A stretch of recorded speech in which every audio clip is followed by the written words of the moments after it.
Good morning, good afternoon, good evening, everyone. We'll give it a couple of minutes just to let folks trickle in, and then we'll get started on our EMPoweRx 24 Encore presentations.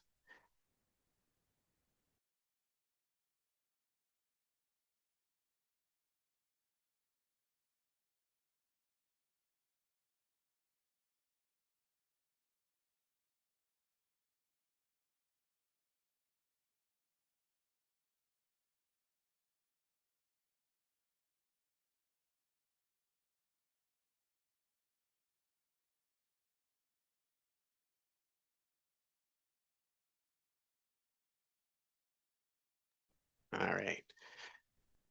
Welcome again, everyone. Thank you all for joining today after a great 2 successful days in person with EMPoweRx 24.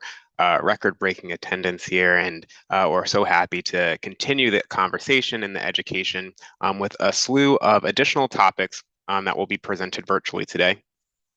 Essentially, how today will work is we have a few guest speakers and co-hosts that will go over some additional education in addition to 3 resident research presentations where they will present their research along with a Q&A. All of our presenters will be available live for questions regarding any of the content that they're presenting today. Feel free to engage with them in the group me, and they will be sure to respond after their presentation or during. So we will go ahead and get started. And it is my pleasure to introduce the first presenter. It is Dr. Victoria Vo, and she will be presenting her resident research presentation entitled The Implementation of a Detox Screening Tool of Benzodiazepines, Opioids, and Alcohol.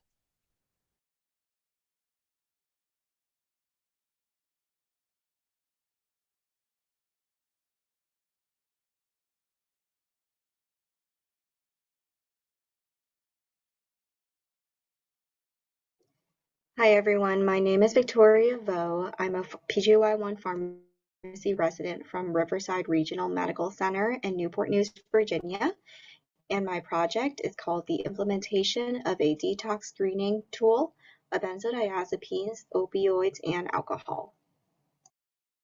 A little bit of introduction. The research question that was explored was to what extent will implementing a detox screening protocol affect patient outcomes in those experiencing withdrawal? Why is screening important? According to the National Center for Drug Abuse Statistics, 10.2% of the U.S. population were diagnosed with alcohol use disorder in 2020. The mortality rate from alcohol withdrawal was between 5 to 20%. 3.8% of Americans were diagnosed with opioid use disorder in 2020, and opioid overdoses have increased about 519% from 1999 to 2019.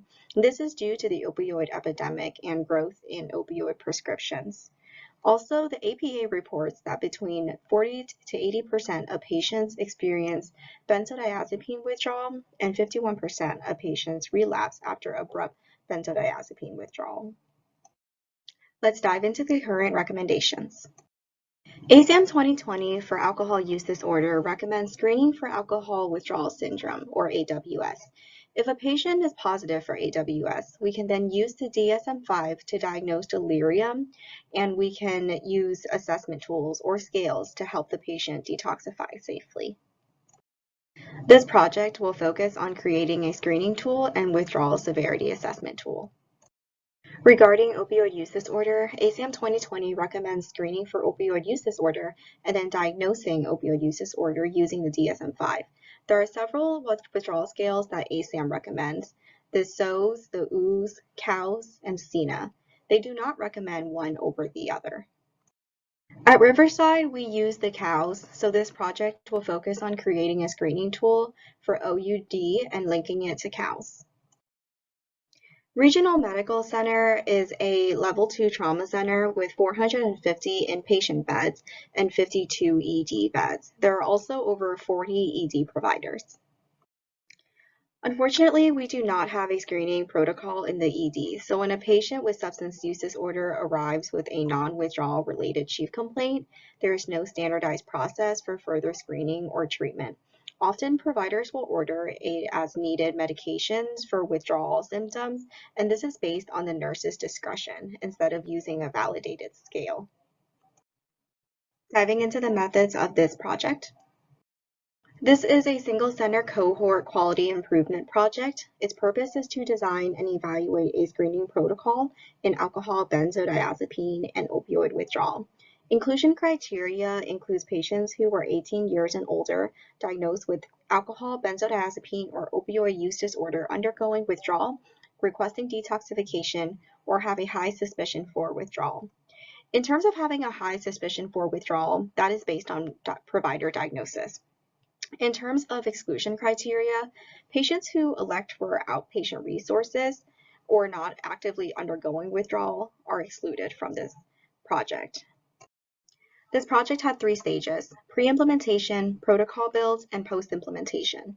The pre-implementation stage included collecting preliminary data, meeting with nursing educators and nursing EPIC team, and understanding nursing workflow and screening in the ED.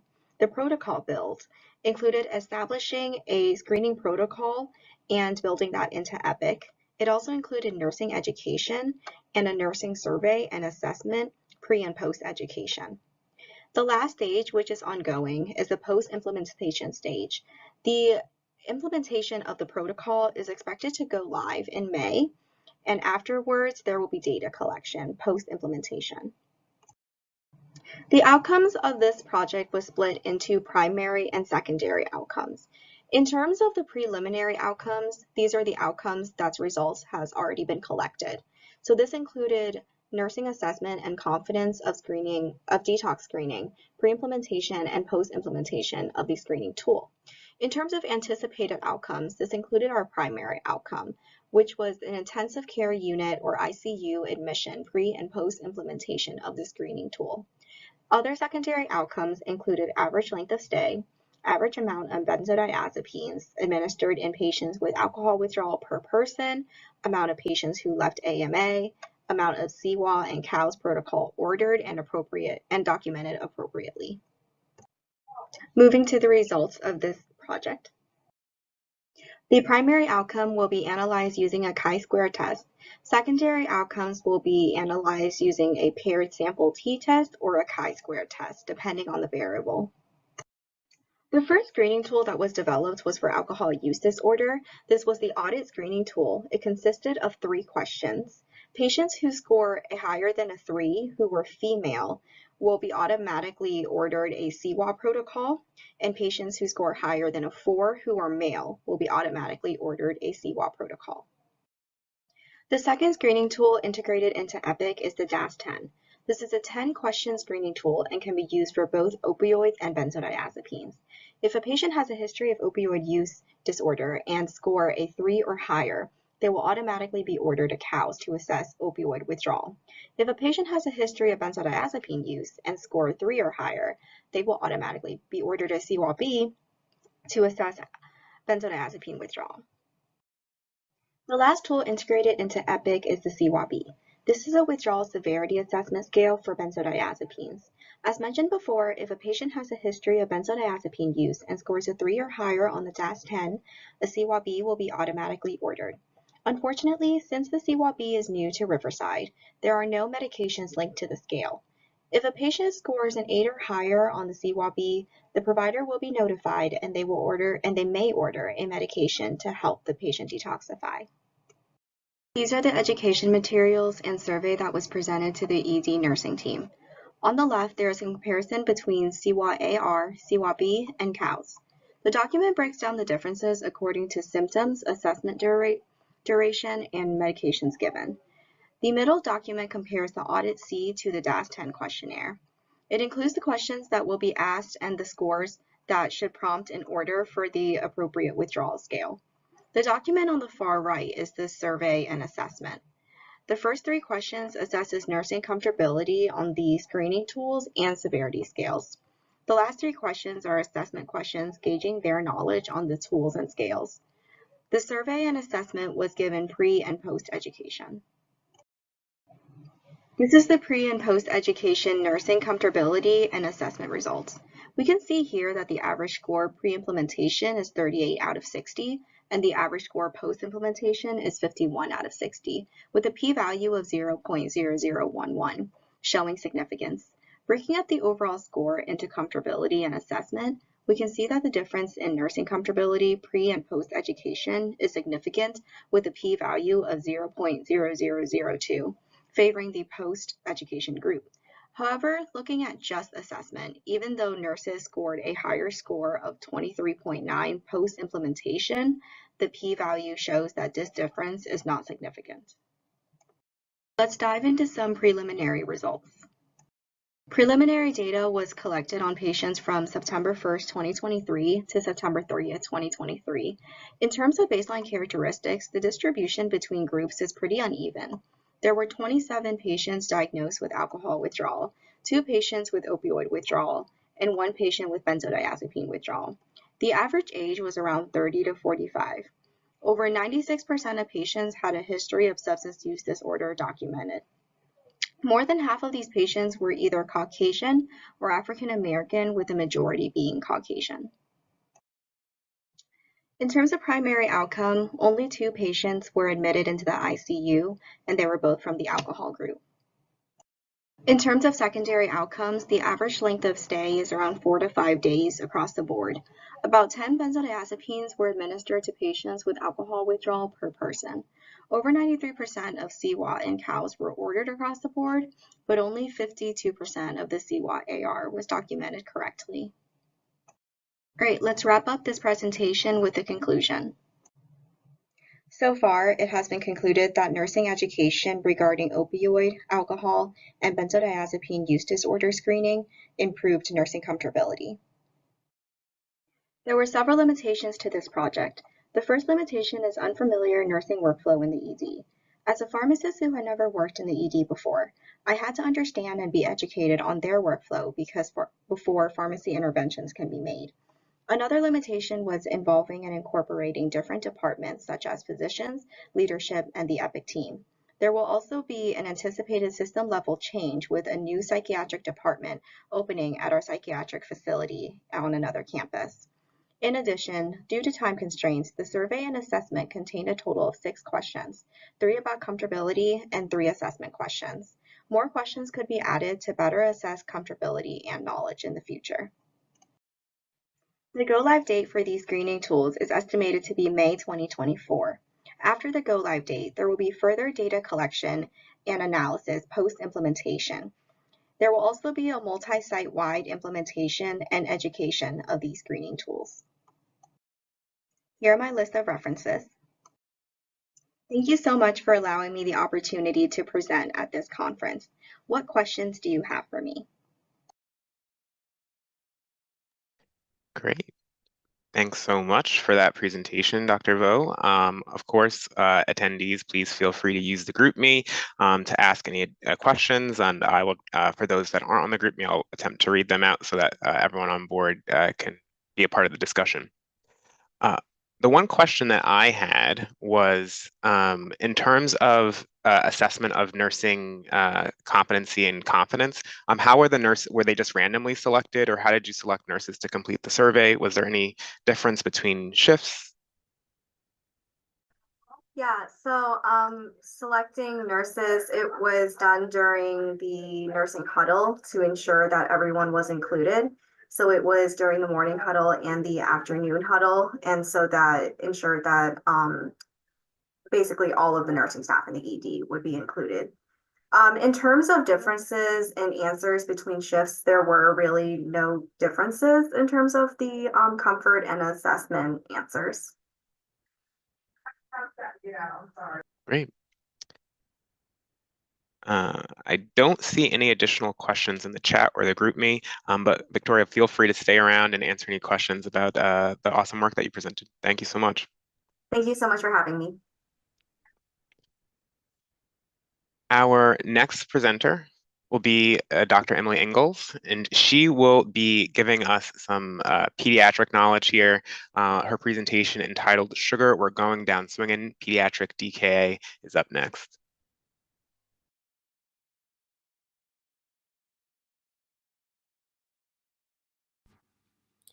Hello, my name is Emily Ingalls. I'm a pediatric emergency medicine clinical pharmacist at Levine Children's Hospital in Charlotte, North Carolina. And today I'm going to be sharing my presentation, which I've titled, Sugar We're Going Down Swingin, Pediatric DKA in the Emergency Department. I have nothing to disclose in relation to the material in this presentation. And I've listed out some learning objectives here that you can go over in your own time. I generally like to start presentations that are shared to a larger audience that might include people who aren't solely pediatric providers with something I refer to as a pediatric boot camp. And this is just to cover some basic pediatric topics that may relate to the topic we're going to talk about today. The first of that is how we actually define a pediatric patient. And I've listed those out here. So you can have a patient who's preterm, that's less than 36 weeks gestational age when they're born. A neonate would be anyone 0 to 28 days of life. Infants are 28 days to 12 months. Children are 1 year to 12 year roughly, and adolescents are greater than 12 years old. And I think this is important because this helps give you a benchmark when looking in resources for dosing and things like that, to understand kind of what those recommendations in those resources mean. So the second pediatric topic that I think is really important to start off this DKA conversation is how to calculate pediatric fluids. So there's two methods. There is the 4-2-1 method, where you multiply a patient whose weight is 0 to 10 kilos by 4. If the patient weighs more than 10 kilos but less than 20 kilos, you multiply that next 10 by 2. And anything over 20 kilos, you multiply by 1.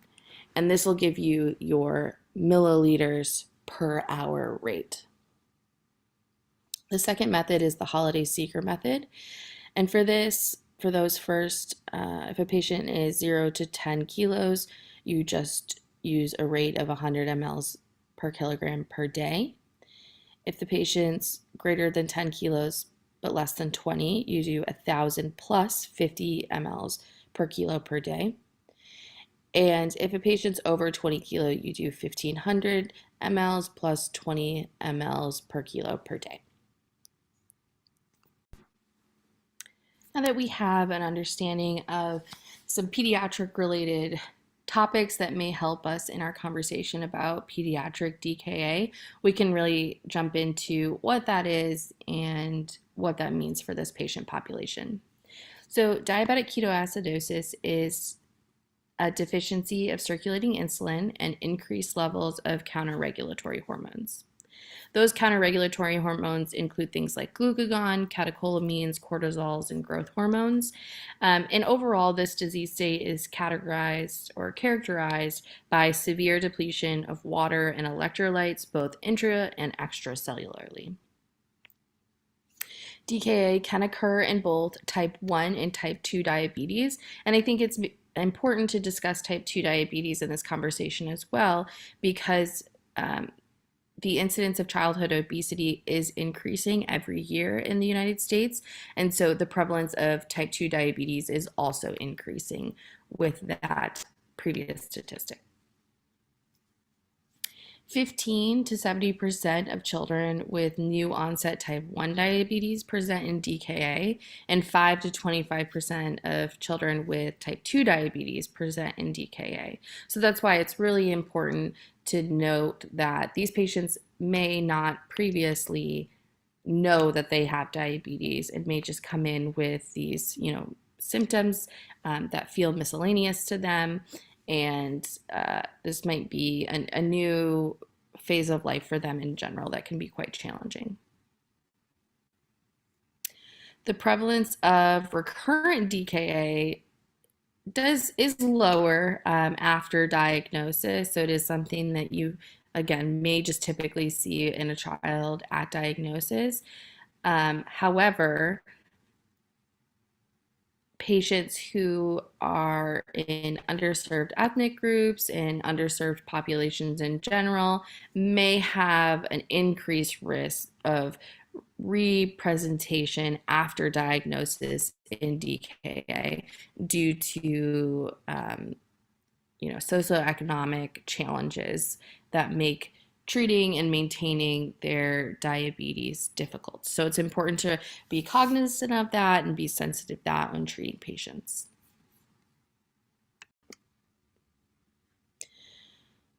DKA manifests typically in dehydration, tachypnea, confusion, and drowsiness, as well as nausea, vomiting, and abdominal pain.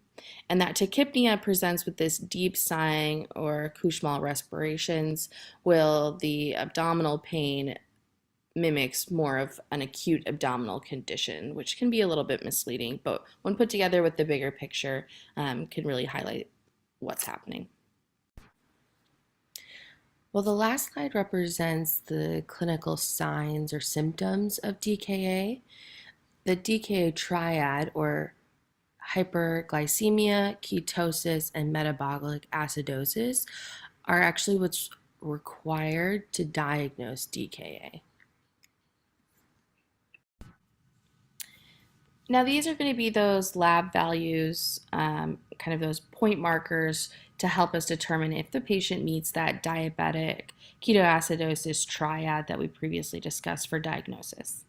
So a patient would be determined to be hyperglycemic, that meets that DKA threshold if their blood glucose is greater than 200.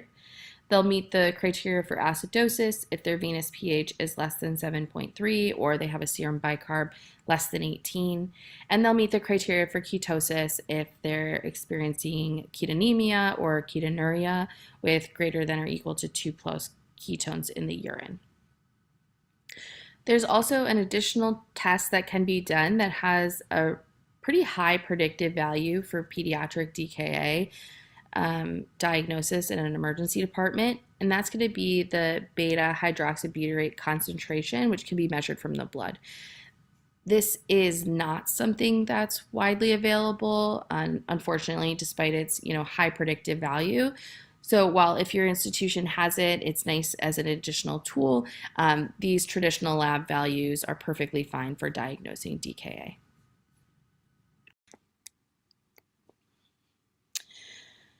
Another important factor in kind of leading up to the management of DKA in pediatric patients is understanding what the severity of DKA is. So you can be in mild DKA, which is the pH of less than 7.3 or a bicarb less than 18. Moderate DKA, a venous pH of less than 7.2 or a bicarb less than 10. Or severe DKA, which is a pH less than 7.1 or a bicarb less than 5. So now that we understand how to diagnose somebody and to characterize their DKA, we can go into how we're going to treat a pediatric patient with first mild DKA. So the first step in managing any DKA patient is going to be resuscitation fluids. Pediatric patients are known to maintain their blood pressures better than adults, so even though they may present in significant dehydration, they may still have a normal or even elevated blood pressure, which could be misleading. Another reason, aside from managing pressures, that resuscitation fluids are important when starting to manage DKA is that you can see some decrease in blood glucose with that initial bolus of fluid, as well as some correction of those other lab values as well, just due to correcting the dehydration itself. So to do resuscitation fluids in a pediatric patient, you'll want to do 10 to 20 milliliters per kilogram of NS over 20 to 30 minutes with a max of 1 liter. The next step in managing mild DKA in a pediatric patient is to start maintenance and deficit replacement fluids. That's traditionally done using the 2-bag method, which we'll talk about more going forward. The big point I want to really emphasize in managing mild DKA in pediatric patients is that Subcutaneous rapid-acting insulin can be used in these patients with this severity. It's administered hourly or every 2 hour at a dose of 0.15 units per kg every 2 hours, and it should be started within 1 hour of that initial fluid bolus. And the reason I want to really emphasize this is because the route is very important. So subcutaneous is what's approved and safe in mild DKA in pediatric patients, as opposed to IV boluses, which are not safe to use in pediatric patients. These can cause shock by rapidly decreasing the osmotic pressure and exacerbating the hypokalemia that the patients may already be experiencing.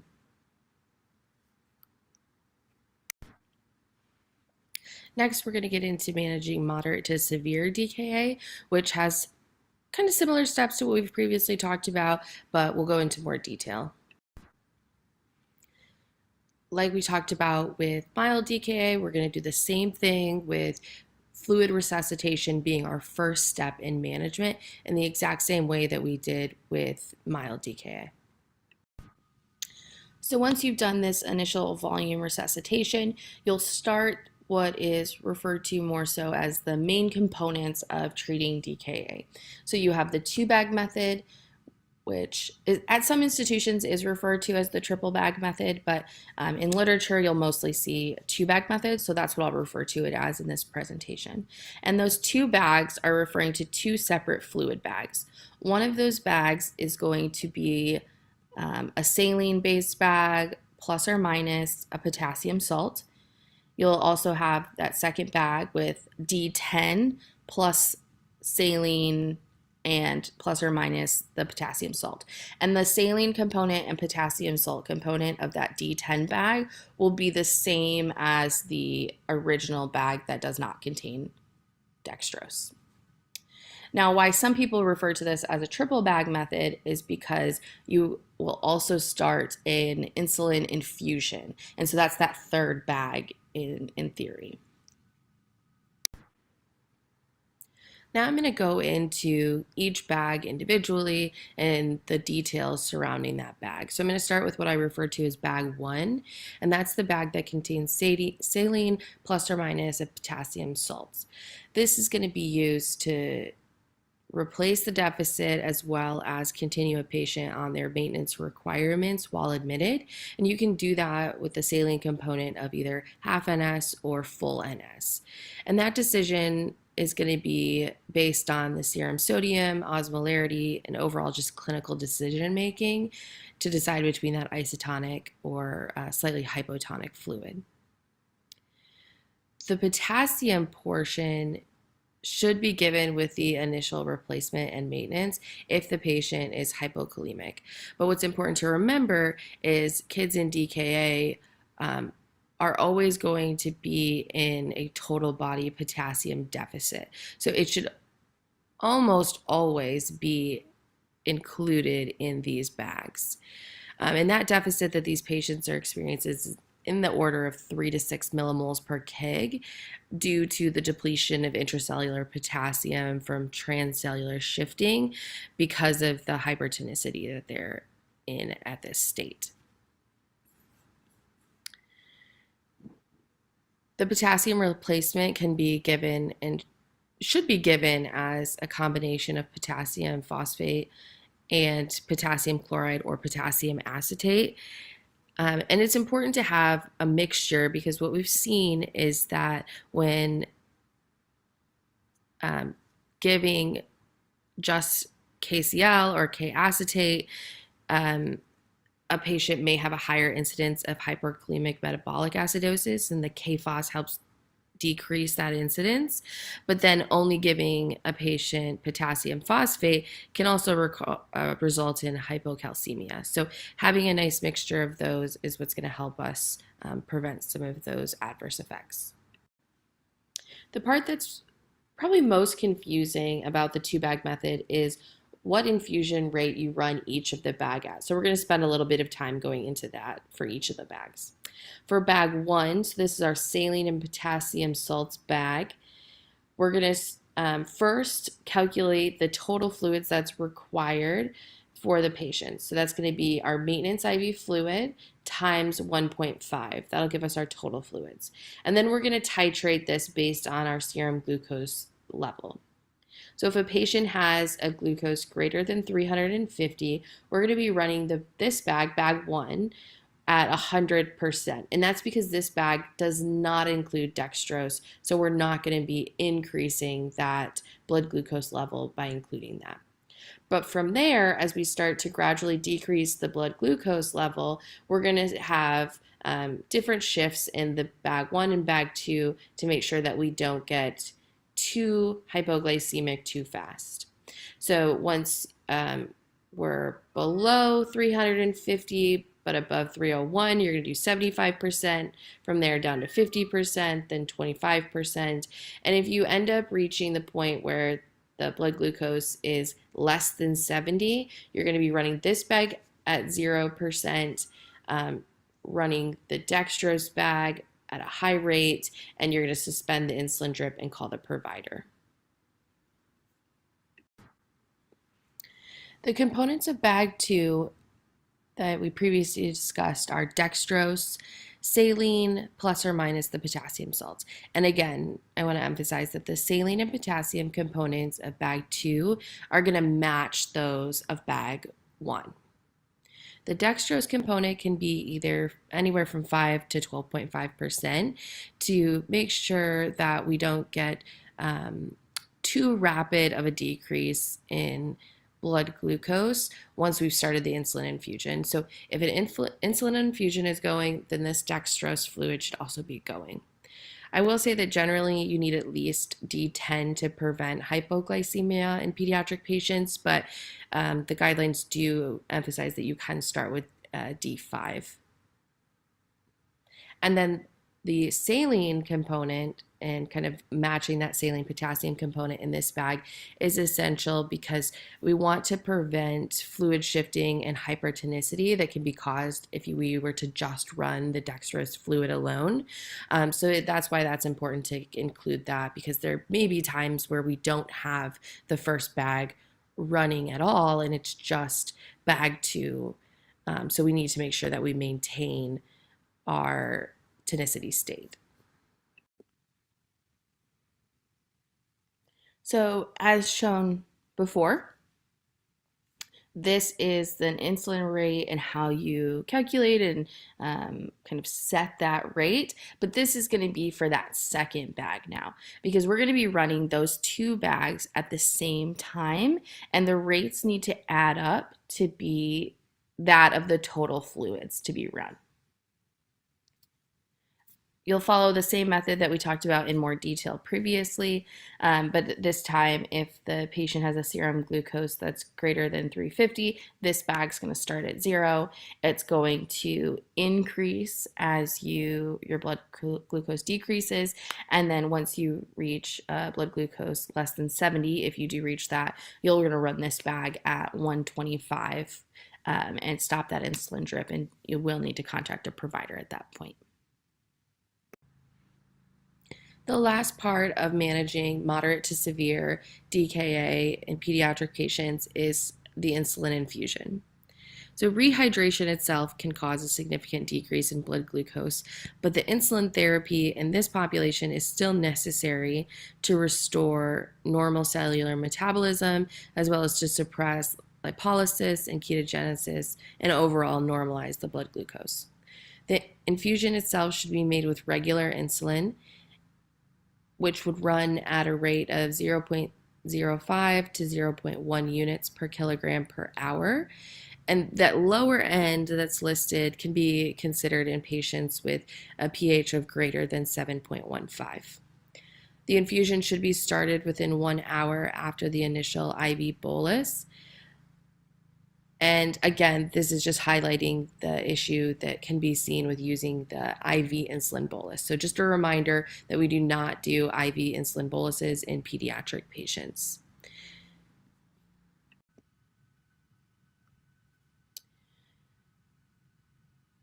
So there might be some instances where sodium bicarbonate might be brought up as being used, but we have seen no clinical benefit of using sodium bicarb in pediatric patients with DKA.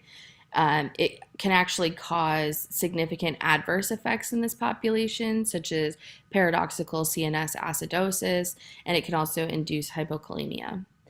There will be some listed benefits in severely acidotic patients that you might read about.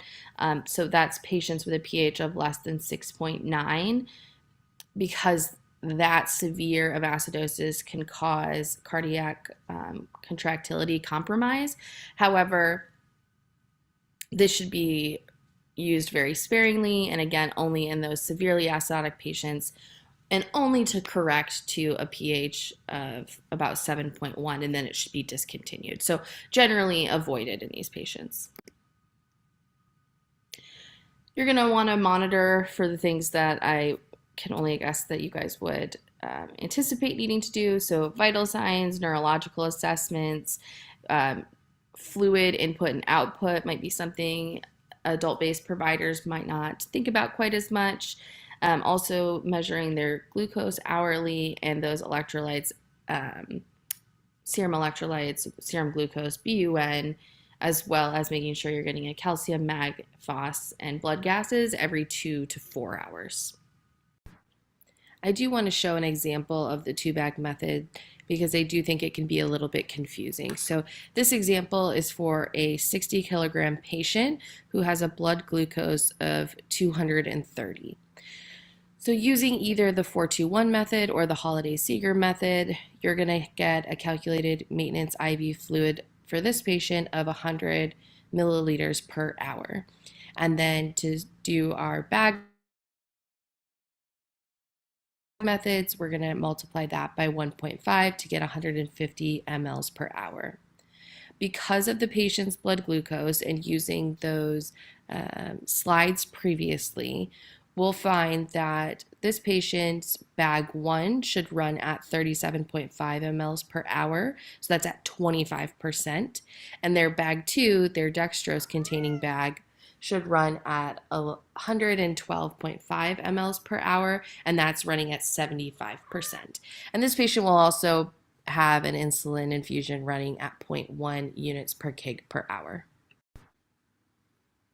There are some complications that are associated with DKA. The first that I want to highlight is mortality. Mortality in developing countries is less than 1%. However, it is much higher in developing countries, with mortality occurring in 3 to 13% of pediatric patients. Patients can experience permanent severe neurological sequelae, as well as renal effects like an AKI. About 43 to 64% of pediatric patients in DKA will be experiencing an AKI as well. You may see some electrolyte abnormalities. In severe cases, patients can experience intracranial hemorrhage, can have DVTs and PEs that pop up, as well as pneumothorax, or having those electrolyte shifts actually result in things like prolonged QT.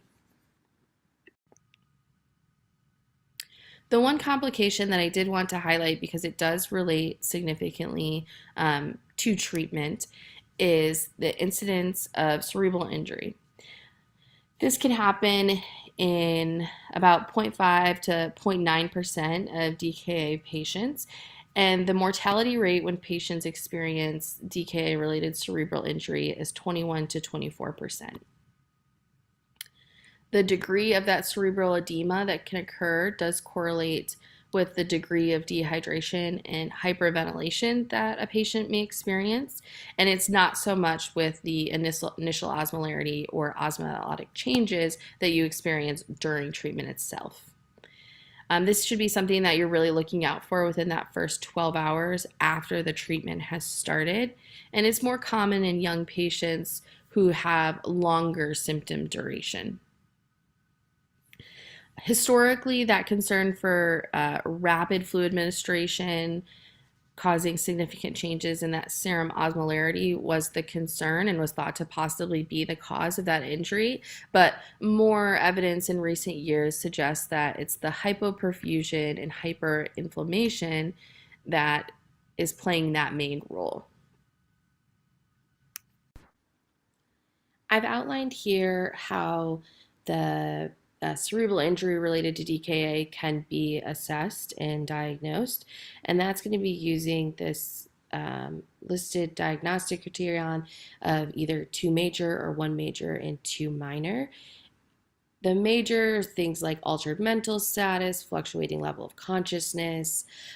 You can also assess for a sustained heart rate deceleration, and this isn't attributed to improved intravascular volume or a patient being in a sleep state. Age inappropriate incontinence is also a major criteria. Minor are things like vomiting, headache, lethargy, diastolic blood pressure greater than 90, as well as an age less than 5.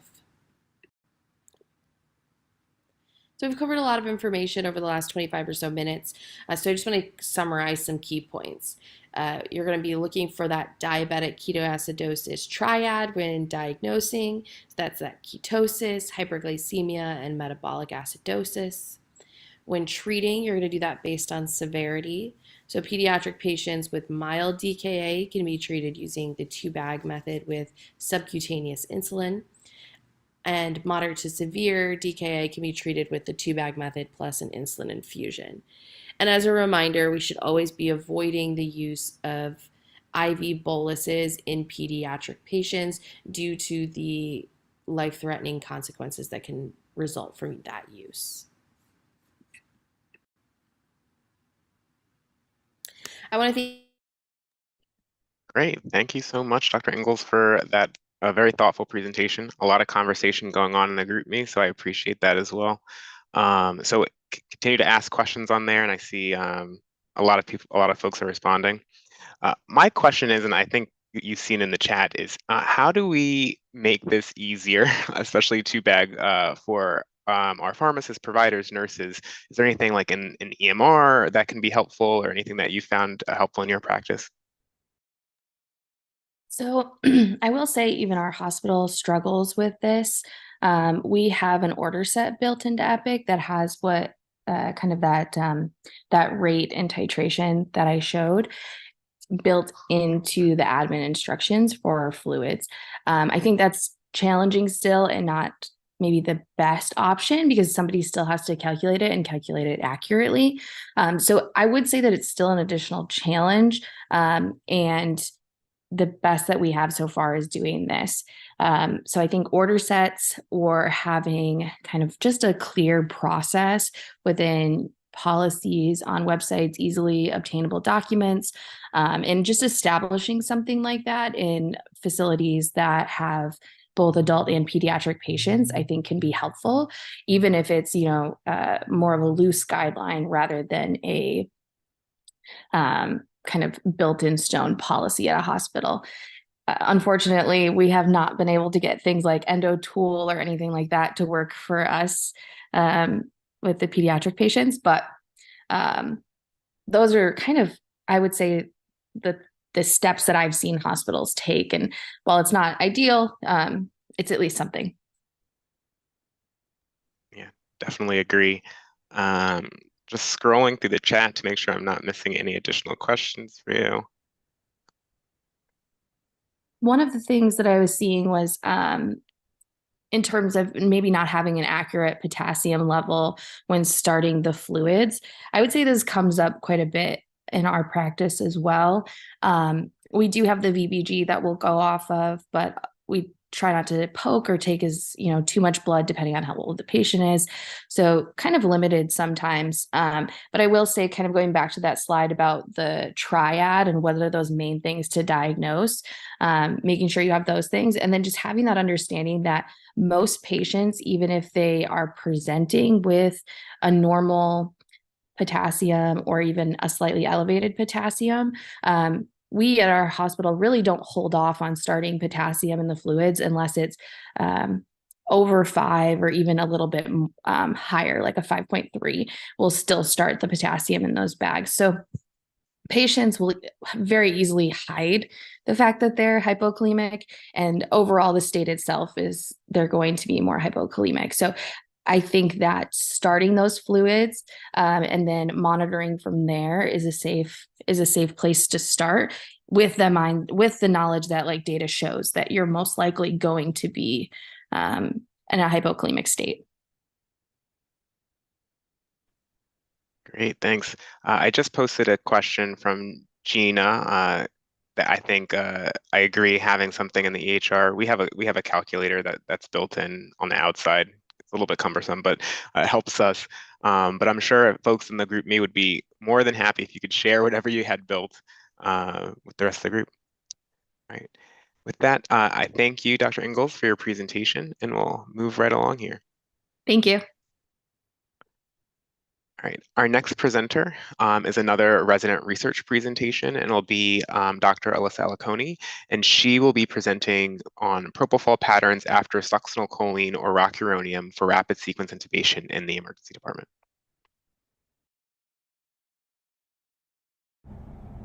Good afternoon, everyone, and thank you for joining me today. My name's Alyssa, and with my co-authors, Dr. Caroline Vizzi and Dr. Judah Brown, I'm excited to present to you propofol patterns after succinylcholine or rocuronium for rapid sequence intubation in the emergency department.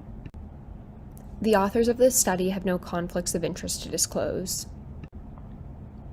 Succinylcholine's pharmacokinetic advantage over rocuronium is its short duration of action, lasting about 4 to 10 minutes.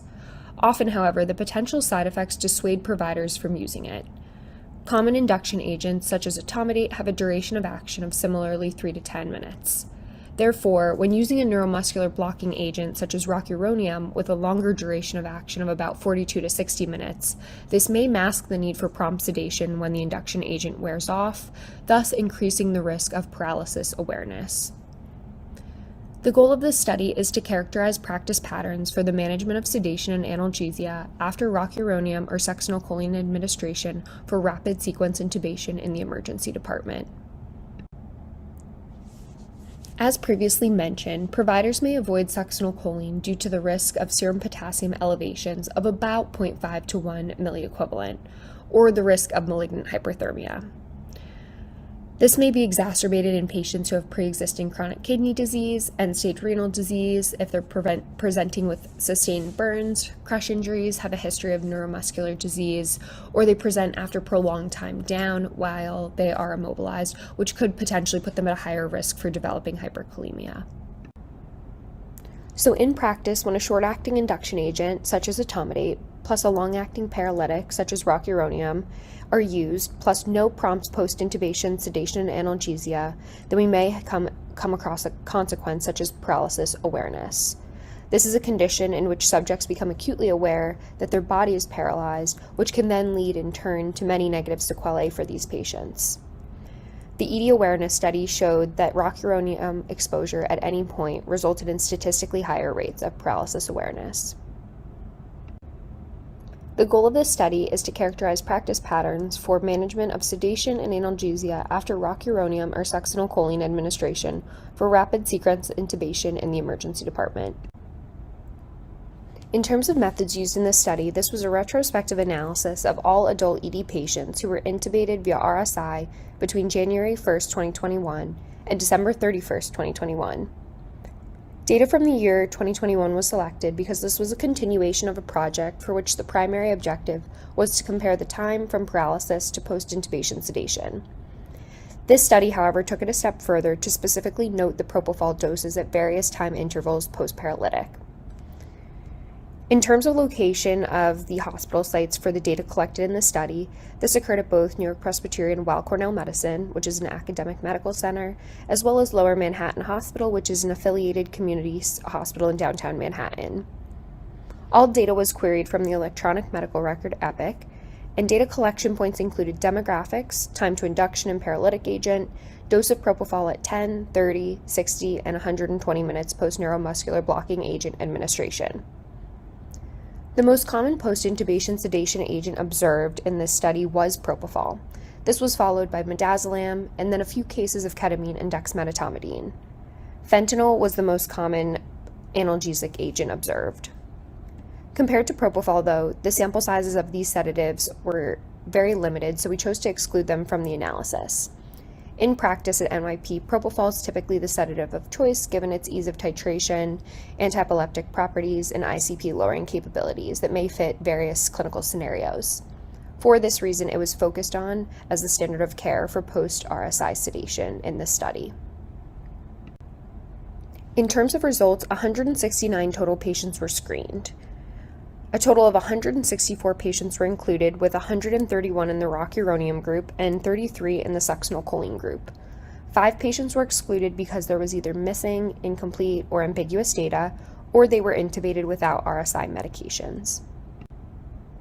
Now looking at some of our results, this slide shows the percentage of patients on propofol post-NMBA administration by time interval. Looking at the top line in blue, you have your succinylcholine cohort, and the bottom line in red is your rocuronium cohort.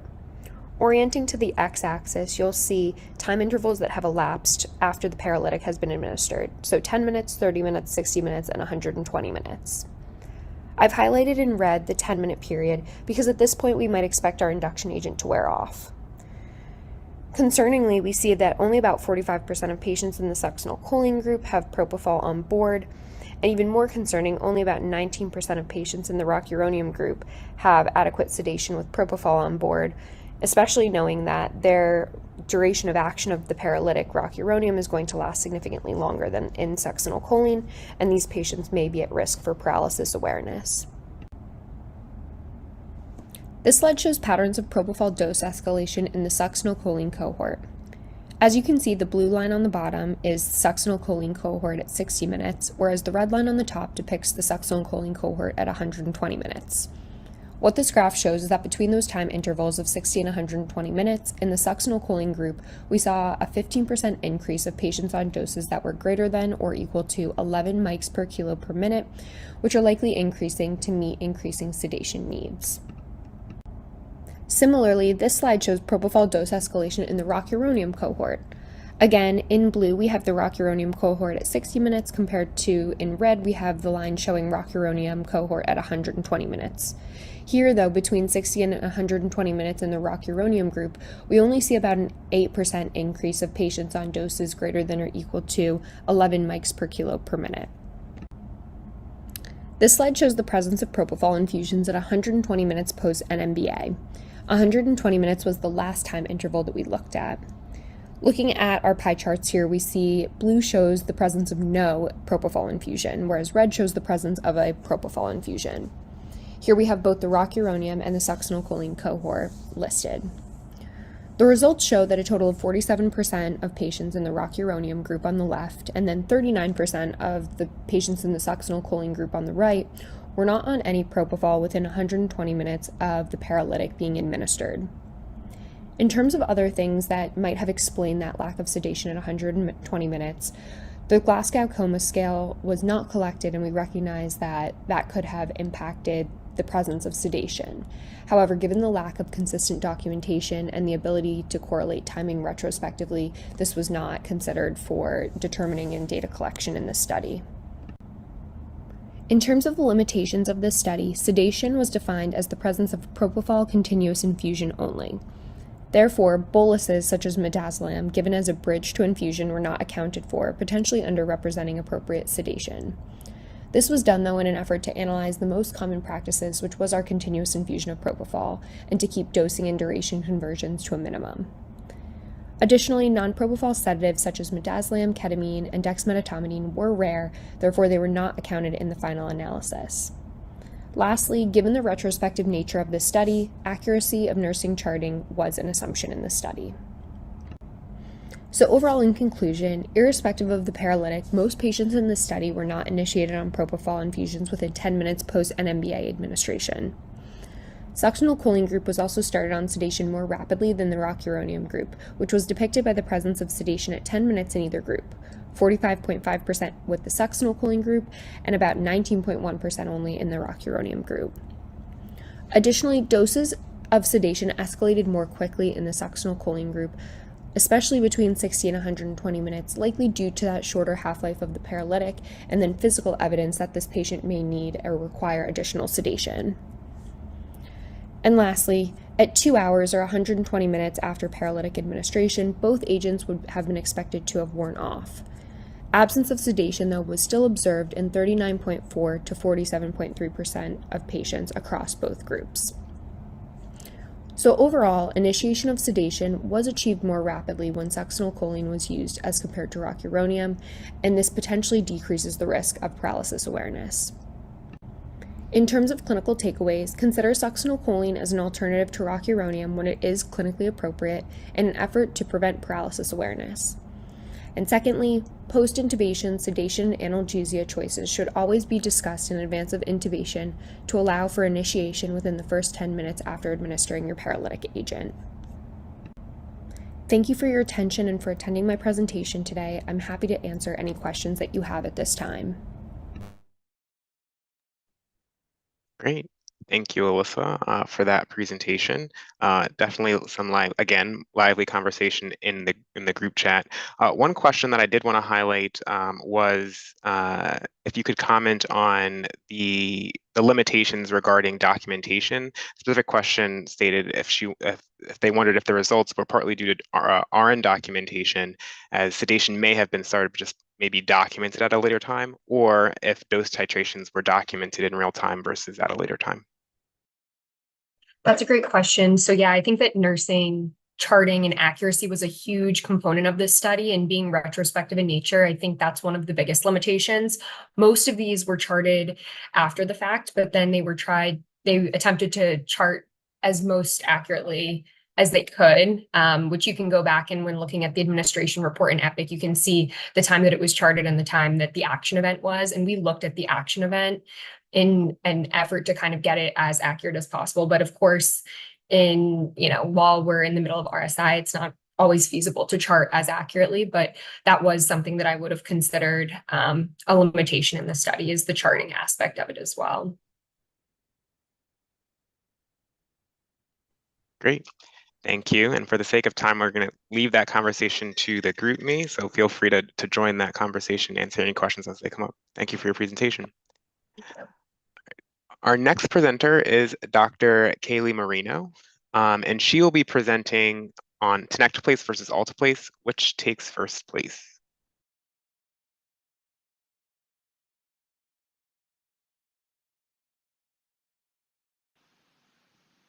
Hi everyone, thanks for joining today. My name is Kaylee Marino and I'm a clinical pharmacy specialist at Brigham and Women's Hospital in Boston, Mass. I have the pleasure of speaking with you today about Tenecteplase versus Alteplase, which takes first place. So to start off, I don't have any disclosures, and none of the planners for this activity have any disclosures. This activity does contain information of commercial products for an off-label indication, so the stroke indication is not listed as an FDA-approved disease state for Tenecteplase.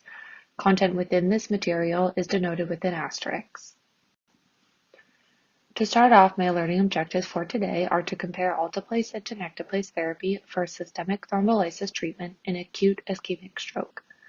Also to assess the safety considerations and implementation strategies as a hospital system when transitioning from Alteplase to Tenecteplase as the preferred thrombolytic in ischemic stroke. So to start off, what is an ischemic stroke? It's an acute neurologic deficit caused by a decreased blood supply to part of the brain. It's usually caused by blockage due to clot, plaque, atherosclerosis, septic emboli, or other etiology. Strokes are very common, with about 800,000 per year, and the majority, or 87%, being ischemic. It is the fifth leading cause of death and the leading cause of disability in the United States. We know that strokes can present with a very sudden onset, and the symptoms depend on the region of ischemic injury. Symptoms may include balance issues, vision changes, one-sided weakness, and difficulty speaking. Prompt treatment is essential because time is brain, and treatment may include thrombolysis, thrombectomy in the setting of an LVO, potentially both, or none. So to start off, I want you to keep this patient case in mind as we go through the coming slides.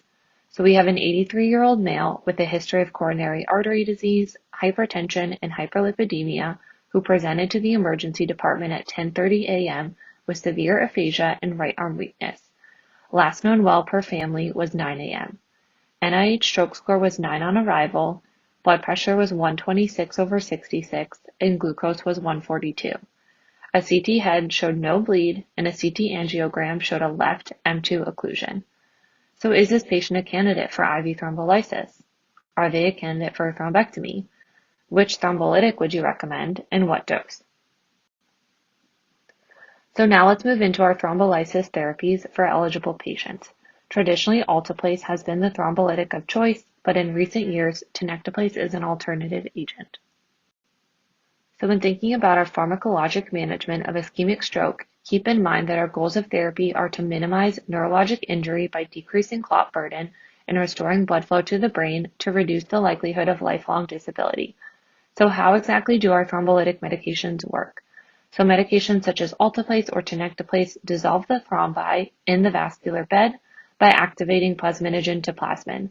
The plasmin then breaks the crosslinks between fibrin in the clot, leading to degradation of the fibrin. As the fibrin-rich clot dissociates, reperfusion to the occluded blood vessel occurs. This table compares Alteplase to Tenecteplase.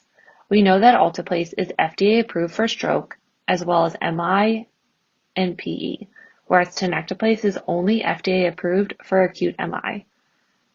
Looking at the dosing, we know Alteplase is given as 0.9 mg/kg, with 10% of that given as a bolus, followed by a 60-minute infusion.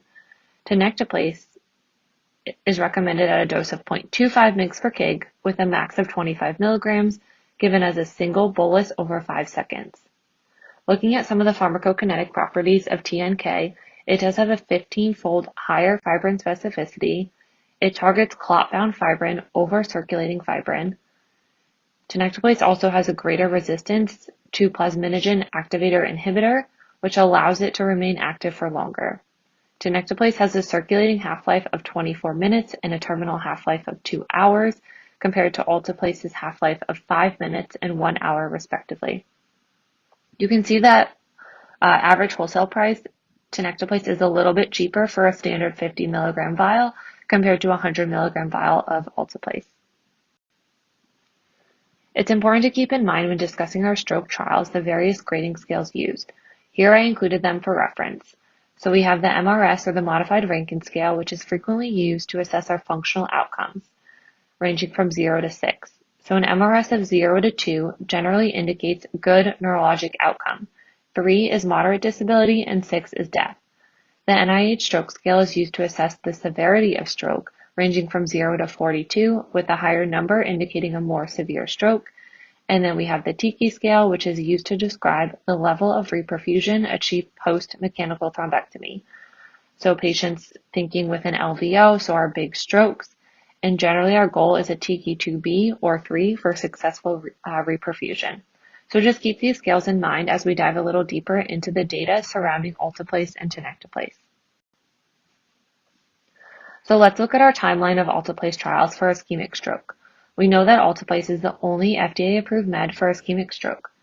So to briefly go over the trials, in 1995 we have the NINS trial, which looked at Alteplase 0.9 mg/kg compared to placebo in patients who presented within 3 hours of stroke symptom onset. Of note, this trial did include patients over 80 years old, however, a very small percentage of the overall study population. Patients in the Alteplase group did have significantly improved functional outcomes at 90 days, with a number needed to treat of 7, but no difference in mortality. After the NINS trial results were published, Alteplase was licensed for use within 3 hours of stroke symptom onset in select patients. In 2008, we have the ECAS-3 trial, which sought to see if we can extend that window maybe up to 4.5 hours from stroke symptom onset. Of note, this trial excluded patients over 80 years old. This trial did find that patients had improved neurologic outcomes with, again, no difference in mortality at 90 days when compared to placebo. Then in 2012, we have the IST3 trial, which extended that Alteplase window up to 6 hours. Of note, the important aspect of this trial is it included a large percentage of patients over 80 years old, so 53% of patients. In terms of overall outcomes of this trial, patients receiving Alteplase compared to placebo had no difference in proportion of patients alive and independent at 6 months. However, what's important to highlight on this trial is patients greater than 80 and less than 80 had similar outcomes with respect to the primary outcome of alive and independent. So we know that the treatment benefit of Alteplase was at least as great in those greater than 80 as in younger patients. So what's the overall benefit of Alteplase? A systematic review and meta-analysis was performed to assess the overall effect of Alteplase when given up to 6 hours after stroke symptom onset. The figure here summarizes the overall harm and treatment benefit of Alteplase compared to placebo. So as you can see, and not surprising, Alteplase does increase our risk of fatal ICH compared to placebo. Although we have that increased risk of ICH, Alteplase also has shown improvement in terms of functional outcomes based on the MRS scale. So I previously mentioned an MRS of 0 to 2 indicates good neurologic outcome. And as shown here, Alteplase has been shown to increase the odds of being alive and independent at follow-up. We can also see that the sooner the Alteplase is given, ideally within 3 hours, the better the outcome. As you can see, once extended to that 3 to 6 hour window, the number needed to treat is a little bit higher. So overall, we know that Alteplase does have a time-dependent benefit across all age groups. It does lead to an increased probability of independence. It does carry that increased risk of ICH, and patients greater than 80 have similar outcomes to those less than 80. So here we'll look at our timeline of Tenecteplase trials for ischemic stroke. You can see the various studies. Initially, we really wanted to find out what is the appropriate dose of Tenecteplase, what is the appropriate population, is it all strokes, is it just LVOs, is it small strokes, and is it as good as Alteplase? So in 2017, we have the NORTEST trial, which looked at Tenecteplase 0.4 mg/kg compared to Alteplase, and included patients with a symptom onset within 4.5 hours, or if they had a DWI flare mismatch.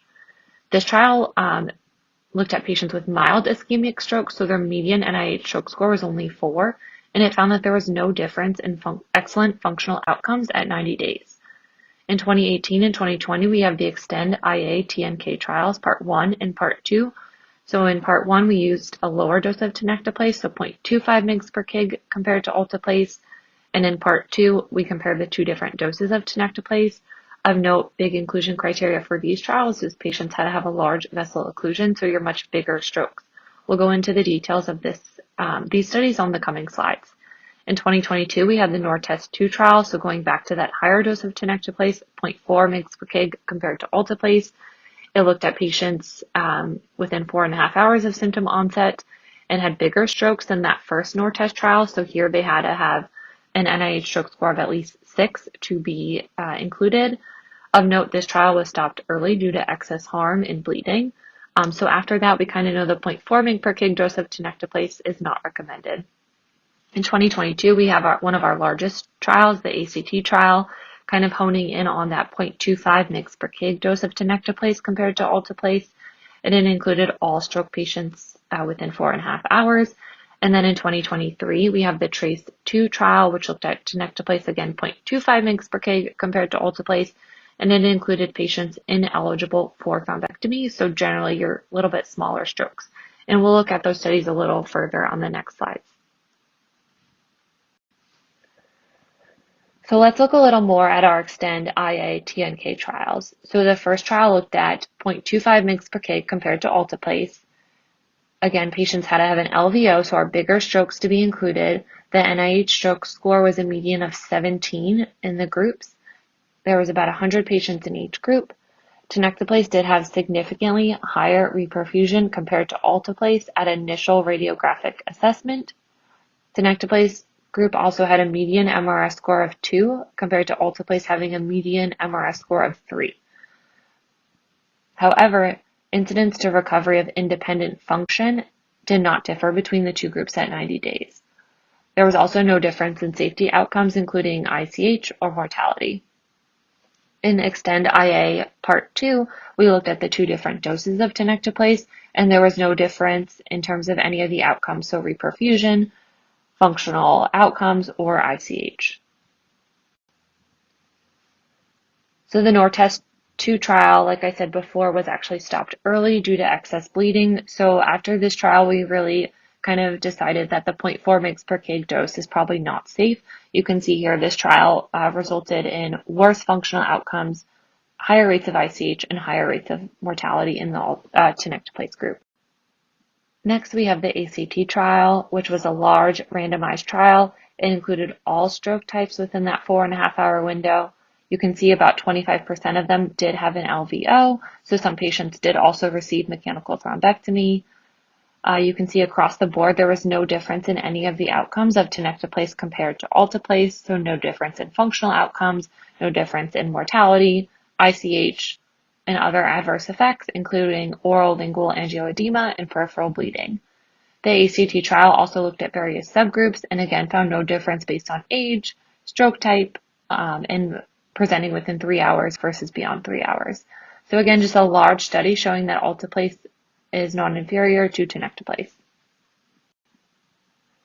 So I did just want to highlight the secondary analysis of the ACT trial, and this focused on just patients with a large vessel occlusion. So about 400 patients did undergo mechanical thrombectomy. In terms of outcomes of Tenecteplase versus Alteplase, there was no difference in functional outcomes at 90 to 120 days and no difference in reperfusion rates between the two groups. And if you remember, this is a little different than a result of the Extend IA-TNK trial, where we did see that Tenecteplase had better reperfusion outcomes and better functional outcomes on that ordinal MRS scale. So one of our more recent trials, we have the TRACE-2 trial. So this included patients not eligible for mechanical thrombectomy, so they didn't have LVOs. So again, more of our smaller strokes, so they had a median stroke score of 7. And this trial showed no difference in functional outcomes or safety outcomes. So just another trial, a pretty large trial showing that Tenecteplase was non-inferior to Alteplase in patients who were not eligible for mechanical thrombectomies. Now let's move on to our wake-up stroke, so a population we haven't yet talked about. The AHA-ASA 2019 ischemic stroke guidelines do recommend in patients with a wake-up stroke or unknown time of onset, you can consider Alteplase within 4.5 hours of symptom recognition in patients who have a DWI flare mismatch. So what is a DWI flare mismatch? So an MRI can be very helpful to identify a diffuse positive flare negative lesion. A DWI shows a high signal intensity within the first minutes of stroke, whereas a flare signal changes are delayed. So a patient who presents with a positive DWI and a negative flare is a marker of a more recent occurring stroke, and therefore the patient may be eligible for thrombolysis. So this recommendation was really from the results of the wake-up trial, which included patients who had an unknown last known well and had a DWI flare mismatch. They looked at Alteplase compared to placebo and did find that patients had better functional outcomes in the Alteplase group and no difference in safety outcomes. So we know that maybe we can consider Alteplase for wake-up strokes. Can we consider Tenecteplase? So the TWIST trial looked at Tenecteplase compared to placebo in patients who presented to the hospital within 4.5 hours of awakening and used a non-con head CT as a screening for inclusion. We know that a non-con head CT is not as good at detecting an infarct core as a DWI or CT perfusion. However, that is what was used in this trial. So this trial found that there was no difference in functional outcomes in Tenecteplase versus placebo. There was also no difference in safety outcomes. So at this time in patients with wake-up strokes, treatment with Tenecteplase was not associated with better functional outcomes, so we really cannot recommend Tenecteplase for our wake-up stroke population. So can we consider Tenecteplase up to 24 hours from symptom onset? So the timeless trial looked at Tenecteplase at 0.25 mg per kg compared to placebo within 24 hours from symptom onset. Patients had to have an occlusion of the MCA or ICA, and they had to have evidence of salvageable tissue on CT or MRI. You can see here, based on the results, there was no difference in the median MRS score between the two groups. So they had a median MRS score of 3. There was no difference in additional outcomes of Tenecteplase versus placebo in terms of functional outcomes, rates of reperfusion, and safety outcomes, including symptomatic ICH and mortality. So at this time, Tenecteplase in that 4.5 to 24-hour window really cannot be recommended, as this trial did not show there was any difference in outcomes compared to placebo. So what exactly did the guidelines say regarding Tenecteplase? We looked at a lot of data. Of note, the AHA-ASA guidelines were published in 2019, which was before a lot of these trials came out. So at the time, based on the data largely from the Extend IA-TNK trial, they do state that it may be reasonable to choose Tenecteplase 0.25 mg/kg over Alteplase in patients without contraindications for fibrinolysis and are eligible for a mechanical thrombectomy. At the time, they also found, based on the results of the NORTEST trial, that you can consider Tenecteplase 0.4 mg/kg because it's not superior or non-inferior to Alteplase in patients with small strokes. However, we know, based on the NORTEST 2 trial, that this is not recommended. I also wanted to highlight the European Stroke Organization recommendations, as these were published in 2023, and state that patients with an ischemic stroke of less than 4.5 hours eligible for thrombolysis, you can consider Tenecteplase 0.25 mg/kg, and their expert consensus statement, all members do suggest favoring Tenecteplase over Alteplase within that 4.5-hour window. So what are some take-home points regarding Tenecteplase and remaining questions? So we know that 0.25 mg/kg is at least as effective as Alteplase for treatment of ischemic stroke within 4.5 hours of symptom onset. We know that the 0.4 mg/kg dose has demonstrated an increased risk of bleeding without additional benefit. Small studies have shown that Tenecteplase may have an advantage over Alteplase in patients with an LVO in terms of those reperfusion outcomes. However, larger studies have failed to demonstrate a difference. Intra-arterial treatment with Tenecteplase cannot be recommended at this time. However, trials are ongoing. And we know that Tenecteplase for wake-up strokes and that extended time window up to 24 hours is not currently recommended based on the results of the Timeless and the TWIST trial. And then lastly, just some adverse effects with Tenecteplase. Most of our studies to date have really shown no difference in terms of safety outcomes.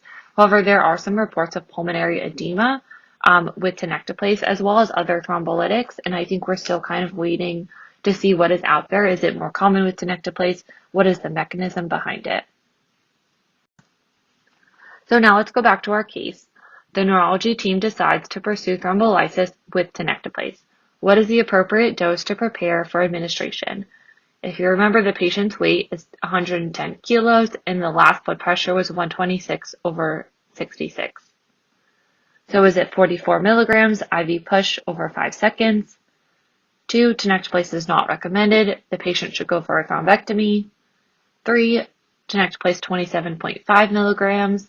4, Tenecteplase 25 milligrams, or 5, is it contraindicated because their blood pressure is greater than 120?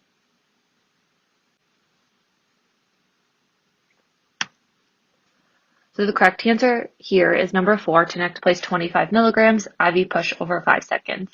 So 1 is incorrect because the 0.4 mg/kg dose of Tenecteplase is not recommended. 2 is incorrect because the patient is in that time window of 4.5 hours where thrombolysis can be considered. 3 is incorrect because although the dose of Tenecteplase is 0.25 mg/kg, the max dose is 25 milligrams. And then 5 is incorrect because the cutoff for thrombolysis is a systolic blood pressure of 185. So now that we've looked at a lot of the data and guidelines regarding Tenecteplase, let's talk about the process of implementation and considerations if changing. We know looking at the pharmacokinetic data for Tenecteplase, it does have some advantages such as faster reconstitution and administration due to its longer half-life, its greater fibrin specificity, and single bolus administration. It also has a lower average wholesale price compared to Alteplase. However, it is important to note that there is no replacement or reimbursement strategy for Tenecteplase from the manufacturer because it's a non-FDA approved indication. So we know Alteplase, if we mix it and don't use it, we can actually get reimbursement from the manufacturer. That is not the case for Tenecteplase. In terms of formulary decision and kind of med safety considerations, is your hospital going to make a complete switch to Tenecteplase for all indications or just for ischemic stroke? Are you going to carry both Alteplase and Tenecteplase? I think we know in the setting today of so many drug shortages, it is possible that at some point, if one of them becomes on shortage, it would be nice to still have the option of the other agent.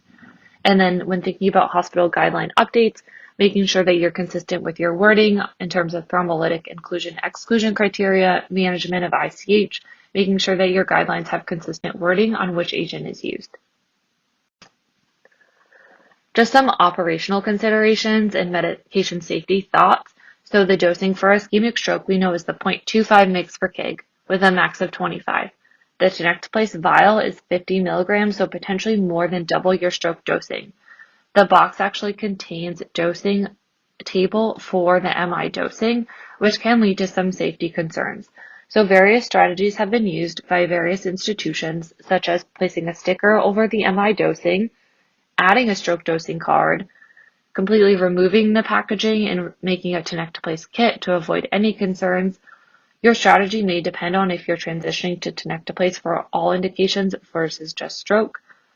Also remember, per the package insert, it is recommended to protect from light. So if you are making a Tenecteplase kit, just something to consider, making sure it's in a locked bin that is protected from light. And then I would also encourage you to avoid abbreviations such as TPA and TNK, as these can often be interchanged within the patient chart and leading to confusion. So just some considerations for formulary implementation. It's really important to kind of have your key stakeholders at the table in a collaborative discussion. So this will involve neurology, pharmacy, emergency department, nursing leadership, a med safety committee, and ultimately P&T committee for approval. I would strongly encourage the creation of an electronic health record decision support. An acute ischemic stroke order set can be extremely helpful, and within that order set, you can have hard stops built in so that if a provider did enter 40 milligrams, they would have a hard stop and unable to continue that dosing. Ideally, the medication is scanned via barcode scanner prior to administration for an additional safety check, and then just making sure all hospital guidelines, policies, and drug references are updated to support the hospital-approved usage. It definitely involves a lot of interdisciplinary education so that everyone is on the same page, so that when a patient presents with a stroke, prompt and effective treatment can be administered. And then a follow-up med safety evaluation. How is it going? Have there been any issues? And kind of continuing process improvement. So our last question, which of the following is a possible safety concern with adding Tenecteplase to formulary for ischemic stroke? 1. Adding Tenecteplase will allow for improved treatment times due to faster administration. 2. Concern for dosing errors due to manufacturing labeling with dosing for MI. 3. Tenecteplase has a higher risk of spontaneous ICH compared to Alteplase. 4. Tenecteplase has a higher rate of oral lingual angioedema and pulmonary edema than Alteplase, so will require closer monitoring.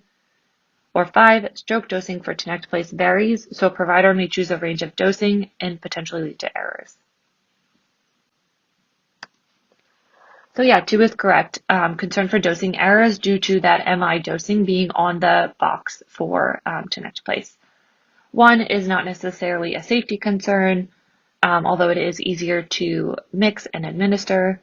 3, studies have not shown that Tenecteplase has a higher rate of spontaneous ICH. It also has not shown to have a higher rate of angioedema and pulmonary edema.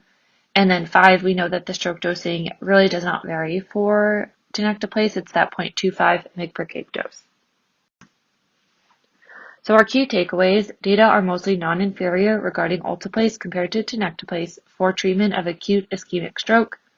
Tenecteplase IV push does offer some practical advantages in timely administration and no need for smart pump for infusion plus bolus. And last, discuss the safety considerations regarding Tenecteplase packaging, risk and benefits of 2 thrombolytics on formulary, and education to your hospital staff on the approved changes. Thank you so much for your time, and I'm happy to answer any questions. Great. Thank you so much, Dr. Marino, for that awesome talk. A lot of conversation in the chat, mostly surrounding the operationalizing of Tenecteplase or switching from Alteplase to Tenecteplase for the management of acute ischemic stroke. I know some centers are doing Tenecteplase for all indications, some are just doing it for acute ischemic stroke. I don't know if you wanted to comment on how your institution implemented certain safeguards in order to make this transition. Sure. Please let me know if you can't hear me, but thanks everyone for having me.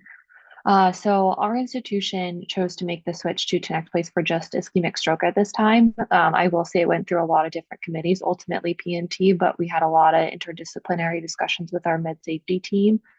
And we currently make Tenecteplase kits since we did just transition for ischemic stroke. So we completely removed the Tenecteplase vial and diluent from the packaging. And we insert a stroke dosing card. So that way all the information regarding MI dosing is completely removed. There was a lot of conversation about possibly adding a sticker, just adding a dosing card, but ultimately our drug safety team really felt the safest option was to just remove the packaging. I think it may change if we transition to Tenecteplase for all indications. We may go back and kind of look at our protocol again, but at this time, that's what we do. Great. Yeah, I think similarly at our institution, we had similar conversations about taking it out of the box versus not. We also chose to create a kit. We have a dosing card in there as well. And I think a lot of institutions are sort of battling sort of that manpower needed to create the kit versus just stocking or wherever they're stocking their Tenecteplase files. Let me see if there are any additional questions. I don't see anything in the Q&A. But please do continue to continue the open dialogue with the GroupMe. Dr. Marino will be available in there to respond to all of your comments. Great, thank you. Thank you. All right. Our next presenter is Dr. Terese Lewis. She is our final resident research presenter, and she will be presenting her project labeled Rabies Post-Exposure Prophylaxis in the Emergency Department.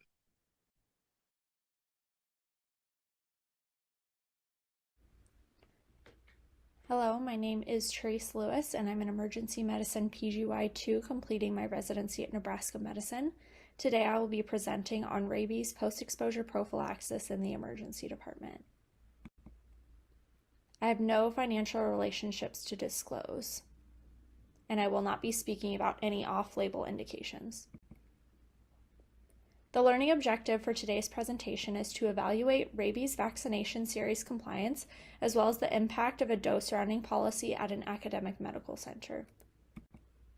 So looking at some background for rabies, rabies is a zoonotic, single-stranded RNA lysovirus that can cause acute infections of the central nervous system, including encephalomyelitis, encephalitis, and meningoencephalitis that is progressively fatal.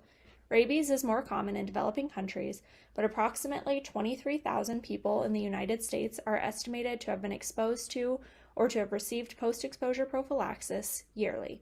Nebraska Medicine follows the Advisory Committee on Immunization Practices, or ACEP, guidelines for the vaccination series, as well as the 20 units per kilo administration of immunoglobulin. On the screen, you can see the recommendations as they come for unvaccinated patients, unvaccinated and immunocompromised, as well as previously fully vaccinated patients. Looking a little bit more at the background when it comes to cost for receiving the immunization series for rabies. So the Imogam, or the immunoglobulin for rabies, is dosed at 20 units per kilo, as our previous slide stated. So the average wholesale cost per vial is about $1,000, whereas Nebraska Medicine's cost is about $405. So the average adult cost for rabies immunoglobulin at Nebraska Medicine, using an average adult weight, is about $2,800 for males and $2,400 for females. Nebraska Medical Center and Bellevue Medical Center, our community practice site, treat the scheduling of the complete rabies vaccine series differently. At both campuses, patients receive their immunoglobulin and first vaccine in the emergency department. At Nebraska Medicine, patients are scheduled to receive the remainder of their vaccination series at the outpatient infusion center by the emergency medicine pharmacist. At Bellevue Medical Center, the subsequent vaccinations are given as nurse-only return visits to the emergency department. With Nebraska Medicine's main campus being staffed 24/7 by a pharmacist, we're able to provide patient education as well as handouts with appointment scheduling information and dates for follow-up. This project's primary aim was to determine the rate of patient compliance for follow-up rabies vaccine doses. The secondary aims of this project were to determine if there was a difference in patient follow-up compliance between the two campuses, patient-specific factors that may impact compliance, as well as potential cost savings if a dose-rounding protocol for rabies immunoglobulin was utilized. Our study design was a retrospective chart review over a 3-year period from July 1st of 2019 to June 30th of 2022. Patients were included if they arrived at Nebraska Medical Center or Bellevue Medical Center, emergency department, or infusion center and received rabies vaccine and rabies immunoglobulin. Exclusion criteria were patients that were admitted post their initial vaccine or immunoglobulin. Statistical analysis that was done for this study, we used descriptive statistics for the rate of vaccination compliance for days 3, 7, 14, and 28 if applicable, as well as for potential cost savings with our rounding protocol. We also used Fisher's exact tests to look at compliance at Nebraska Medicine versus Bellevue, as well as compliance based on gender, age, ethnicity, payer, exposure type, and animal. When looking at our patient population, there were 723 individual encounters found. 30 were excluded. These patients followed up elsewhere to finish or initiate their series. They were admitted inpatient or they no-showed for their follow-up appointments. Duplicates were also removed, leaving 173 unique encounters, 39 at Bellevue's Medical Center and 104 at Nebraska Medical Center's main campus / the infusion center. Our study had fairly comparable baseline demographics between our institutions, with most patients presenting with a reason for visit of an animal bite or exposure, and most patients had commercial insurance. Most patients were also immunocompetent, they are by self-referral, and most likely to be bitten by a bat. A bite was the most common exposure type, with more patients in Nebraska Medicine being of unknown exposure, but this was not statistically significant. Low, moderate, and high-risk exposures were defined by animal group, with low risk exposure being livestock and small animals, moderate risk exposure being domestic dogs and cats, and high risk exposure being bats, skunks, unvaccinated, or wild dogs and cats. When looking at the results between our two series and the completion of rabies at each campus, Nebraska Medicine had a compliance of 81.7%, with Bellevue having a compliance of 69%. This was not a statistically significant difference between the two groups, and an overall compliance rate of about 78.3%. Here are these results stated again so that you can see our p-value of 0.1159. Looking further at our results and appropriate completion, yes versus no, we found that there was a statistically significant difference in patients completing their series based on payer and exposure type. The application of a dose rounding policy for those greater than 45 kilos, rounding to the nearest vial, as well as rounding down if at the midpoint interval, showed 56 fewer vials being used between the two campuses. This would have resulted in a potential cost savings of over $22,000 for Nebraska Medicine. So in kind of discussing what we found from this study, we need to look at the comparison between pharmacy education and referral, as well as the patient-driven follow-up and compliance, and if that could be leading to our differences between campuses, as well as exploring the potential cost savings for instituting a dose rounding policy. This study did have its limitations. It was a retrospective design, it was done at a single center, and we had no access to outside facility records. So in conclusion, although there was not a statistically significant difference, there was a trend towards better adherence at Nebraska Medicine's main campus with the pharmacist-driven and scheduled appointments, statistically significant increase in adherence with commercial insurance as well as those who presented with a bite / an unknown exposure, and then we saw a cost savings associated with a vial rounding policy. I would like to acknowledge all of the team members that have helped me with this research project and getting my manuscript published. What questions can I answer? Great. Thank you, Dr. Lewis, for that thoughtful research. I think a lot of the comments that were in the chat is the appropriate use of post-exposure prophylaxis in terms of those patients that actually qualify or that are exposed to animals that would be implicated for rabies. Can you just talk a little bit further about what you plan to do with this project. I think you mentioned, pharmacist education, but is there anything in particular planned to address that? Yes, of course. So the way that the emergency department pharmacists work at Nebraska Medicine, we have a satellite pharmacy there. Anytime a rabies series is placed in an order set, most of the time the physicians and residents are going to come speak with us so that we can kind of discuss with them the appropriate use of the rabies vaccination series. If the animal is actually a higher risk animal that we need to do the vaccination series for. That's something that we've been pretty consistent with the entire time.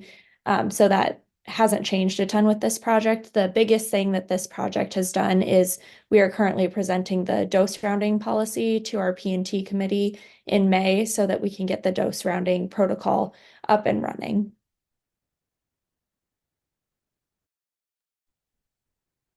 Great.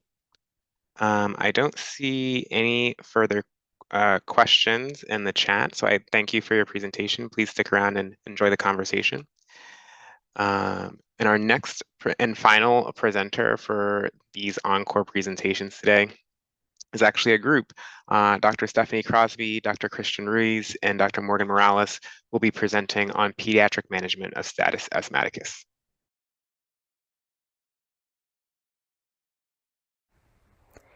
My name is Morgan Morales, and today myself and my partners, Christian Ruiz and Stephanie Crosby, will be talking about pediatric pearls, acute management of status asthmaticus.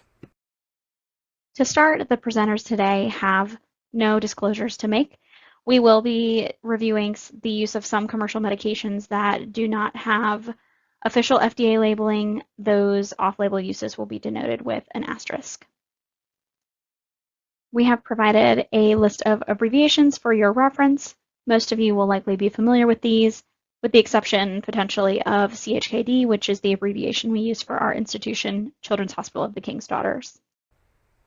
We're going to cover the following learning objectives for pharmacists with this presentation. We're going to talk about the epidemiology and pathophysiology of asthma in pediatrics. We're going to talk about pharmacotherapy pearls related to medication use in this disease state. We're going to talk about common medication errors related to these medications, and then identify ED strategies that might prevent repeat ED visits for children presenting with asthma exacerbation. Asthma is the most common chronic illness in children. It affects over 6 million children in the U.S., with exacerbations accounting for over 700,000 ED visits annually and 2 to 5% of all pediatric hospitalizations. One study that looked at pediatric asthma deaths over a 13-year period showed an annual average of 2.8 deaths per million with a trend up over time. Unfortunately, non-Hispanic Black children had an average annual mortality of 10 deaths per million, which was not only over the overall pediatric mortality rate, but 6 times higher than that for Hispanic children and 7 times higher than that of non-Hispanic white children.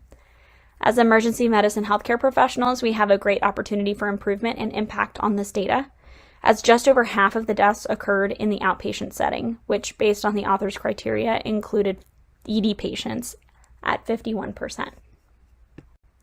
Asthma is a respiratory disease characterized by a combination of airway inflammation, bronchoconstriction, bronchial hyperresponsiveness, and variable outflow obstruction. Recurring exacerbations of this disease are characteristic of pediatric asthma, with progressing increase in symptoms such as wheeze, cough, shortness of breath, which also correlates with a decrease in lung function.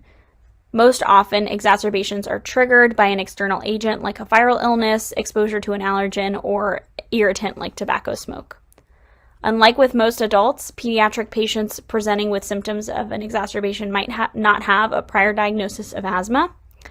Once it's decided that they're likely experiencing an asthma exacerbation, the use of a scoring tool may help determine the severity, which can further drive treatment decisions.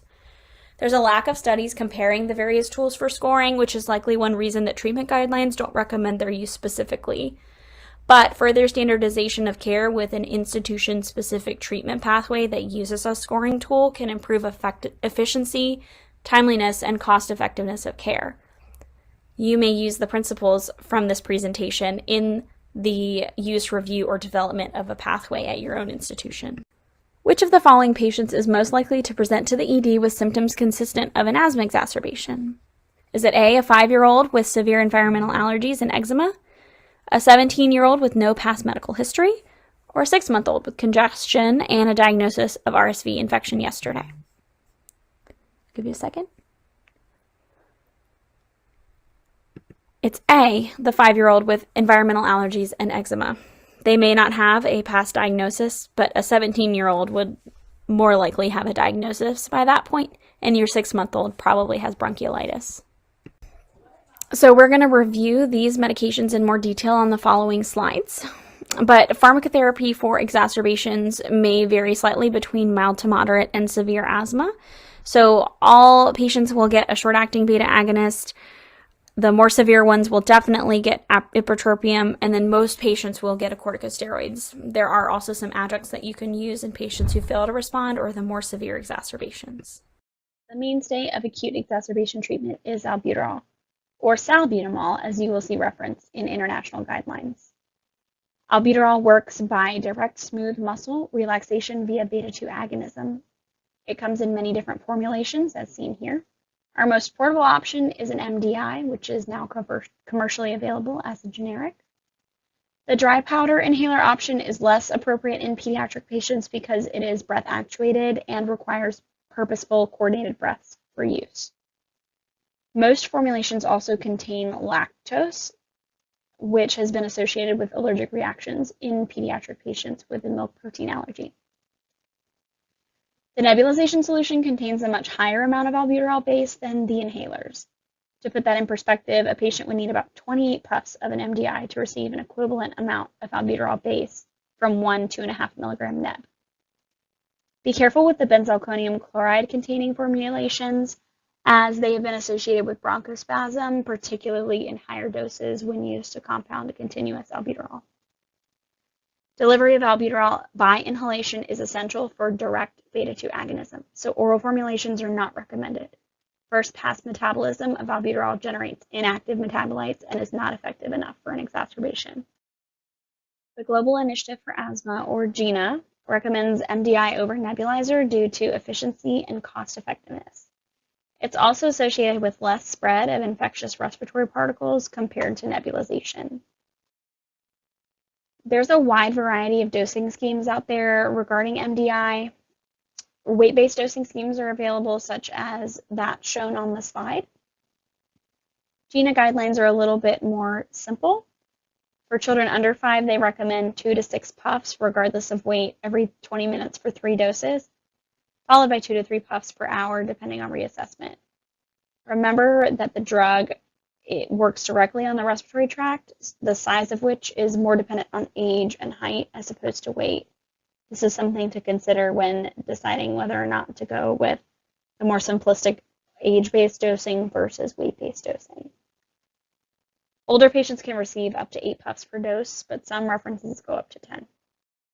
Dosing for nebulization is also varied, with weight-based dosing being the most commonly referenced, as shown here. If your institution chooses this strategy, it may be easiest to use a single weight cutoff for the switch between 2.5 milligrams and 5 milligrams. That's usually around 20 to 30 kilograms.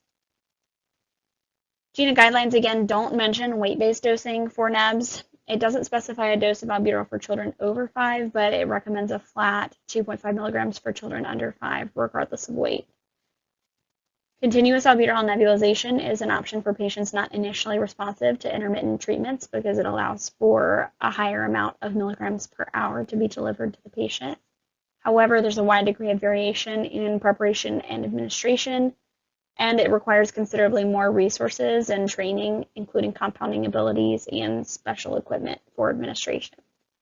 GINA guidelines don't list this as a treatment option. There is sparse evidence to support safety and efficacy in pediatrics. Ipratropium bromide is the short-acting anticholinergic inhaled medication used for asthma exacerbations, which, interestingly, is not FDA approved in any formulation for this specific indication. Parasympathetic tone contributes to bronchoconstriction and increased secretions, so blockade by ipratropium at these receptors reduces that effect.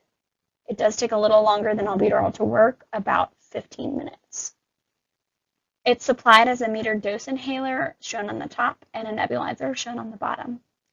It also comes in a combination nebulizer with 2.5 milligrams of albuterol. Again, the MDI supplies much less drug than the nebulization, just over 29 puffs is needed to deliver the same amount of ipratropium base as a nebulizer. Ipratropium should not be used alone. Multiple studies showed inferiority of ipratropium when used as the only bronchodilator for treatment of an asthma exacerbation.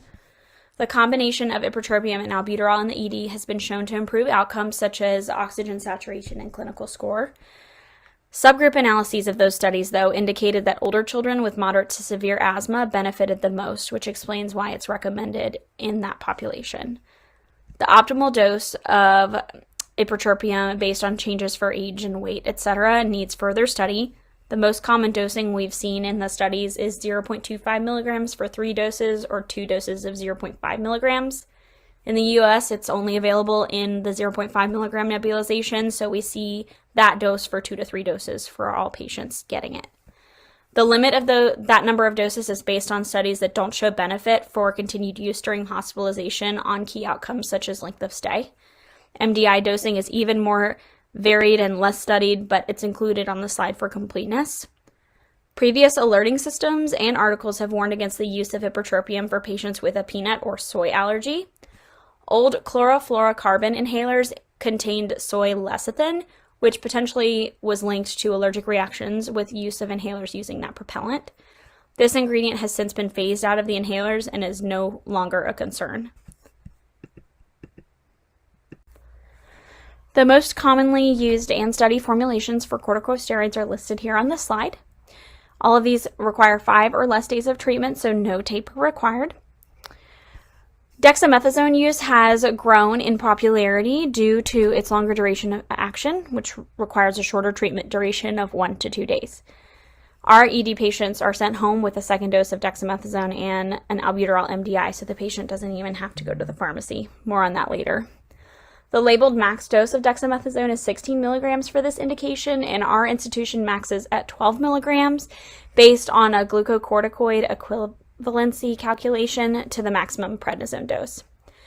We found it to be anecdotally as effective, though more formal research is warranted on this. I'd also like to note another common ED practice with dexamethasone is to use the injectable formulation orally. The oral formulations that are commercially available require higher volumes for the desired dose, and they're commonly associated with vomiting, poor palatability, and higher cost. Interestingly, while the safety and efficacy of the injectable formulation of dexamethasone has been studied in bronchiolitis, it's not been heavily studied in asthma.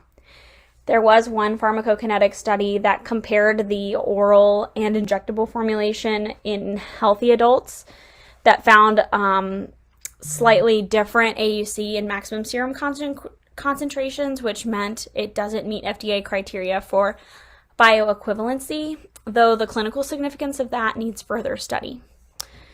Another interesting point was that all participants found the unadulterated injection was more palatable than the commercially available oral concentrate. Methylprednisone tends to be used in the more critical care setting and at higher doses. More research regarding steroid use in critically ill asthmatic patients is warranted. So it's thought that the most severe of exacerbations have inflammation and bronchoconstriction that is so severe that the nebulized or inhaled albuterol cannot reach the entire respiratory tract and therefore reduced efficacy. This is where adjuncts that work by other routes or mechanisms might be useful. Epinephrine historically was used in the treatment of asthma, and it's a non-selective beta agonist with bronchodilating effects that's since been replaced by the more selective beta agonists. But in cases of severe asthma with resource-limited settings, or if anaphylaxis is a trigger or severe allergic reaction, or if your patient looks like they have imminent respiratory arrest, epinephrine is a good adjunct to use. Terbutaline is another beta agonist that can be given either subcutaneously or intravenously. It has been shown to be effective, but one study showed that IV magnesium had better safety and efficacy compared to terbutaline. Magnesium is an effective bronchodilator that works via smooth muscle relaxation. Evidence to support the use of IV magnesium varies, but it has established reduction in hospital admission rates per Cochrane meta-analysis. Due to its smooth muscle relaxation, though, it can cause hypotension, which is why most institutions administer it with a crystalloid bolus. Multiple studies and meta-analyses have failed to show benefit with nebulized magnesium to standard of care. Unfortunately, the isotonic formulation that was used in the landmark trial is not commercially available in the US and would require compounding if your institution decides to use it. Ketamine is an NMDA receptor antagonist sedative, which in the peripheral nervous system causes bronchodilation via release of catecholamines. There's a few studies that showed benefit, particularly one that was a 1 milligram per kilogram dose followed by infusion, though that should be weighed with the risk of respiratory depression, especially when used at the high doses that showed benefit in the studies. Although there are several pharmacotherapy considerations for status asthmaticus, we also want to consider intubation considerations. We want to avoid intubation as possible because there are several risks associated with it. We want to trial non-invasive ventilation, including BiPAP or high-flow nasal cannula, as these have been shown to improve respiratory status within 1 to 2 hours and can avoid intubation. We can consider low-dose IV ketamine pushes and a low-dose dexmedetomidine infusion for patients with BiPAP or other non-invasive ventilation methods to make the respiratory modality more comfortable. In addition to intubation considerations, we also want to consider drug shortages associated with pharmacotherapy agents. For example, nebulized albuterol sulfate has recently been on drug shortages. We can consider albuterol meter dose inhaler as an alternative strategy, which has been shown to be as effective as nebulized albuterol when used properly. Additionally, we can consider using leave albuterol or adding it to formulary, although it has not been FDA approved for patients less than 6 years and has not been evaluated for use as a continuous nebulization. Additionally, we should reserve concentrated albuterol for pediatric patients and or those who require high rates of continuous nebulized albuterol because of the volume-sparing requirements for these patients. There are also several agents we can use to help reduce the use of nebulized albuterol sulfate, including IM epinephrine, inhaled ipratropium, and or the combination albuterol ipratropium combination nebulization solution, IV magnesium sulfate, and continuous IV terbutaline. Parenteral corticosteroids have also been on drug shortages. We can consider dexamethasone for patients with acute asthma, as this has been shown to be at least as effective as prednisone for both adults and children. Additionally, we should reserve IV corticosteroids for those patients who cannot tolerate PO intake, who respond poorly to PO corticosteroids, especially those on vasopressors, or those with impeding respiratory failure. And we can switch to PO formulations as soon as clinically possible. Although both adult and pediatric patients are treated pretty similarly in terms of severe asthma or status asthmaticus, there are still some differences, including goal oxygen saturation, duration of systemic corticosteroids, and terbutaline and continuous albuterol, which are both considered mainstays in the pediatric population. Overall, we recommend the creation and implementation of a pediatric asthma order set in the emergency department, which can help facilitate the right drug, dose, and administration for these special drugs in the pediatric population.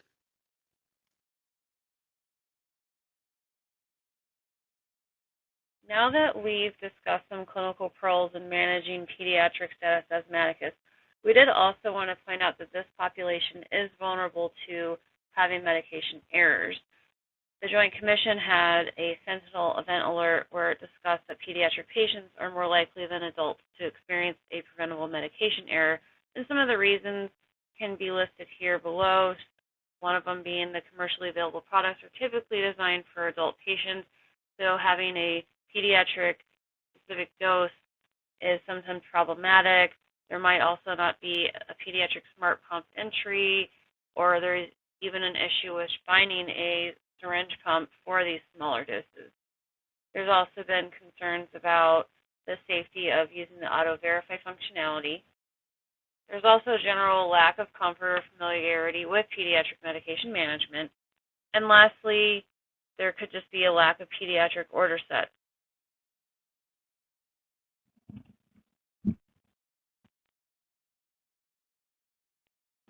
In reviewing errors seen at our own institution, they can stem from our own staff, especially with the influx of travelers unfamiliar with our protocols, neighboring hospitals who mostly see adult populations, so they might not have comfort and familiarity with treating pediatrics, EMS, and this could be because of lack of supplies or limited pediatric experience.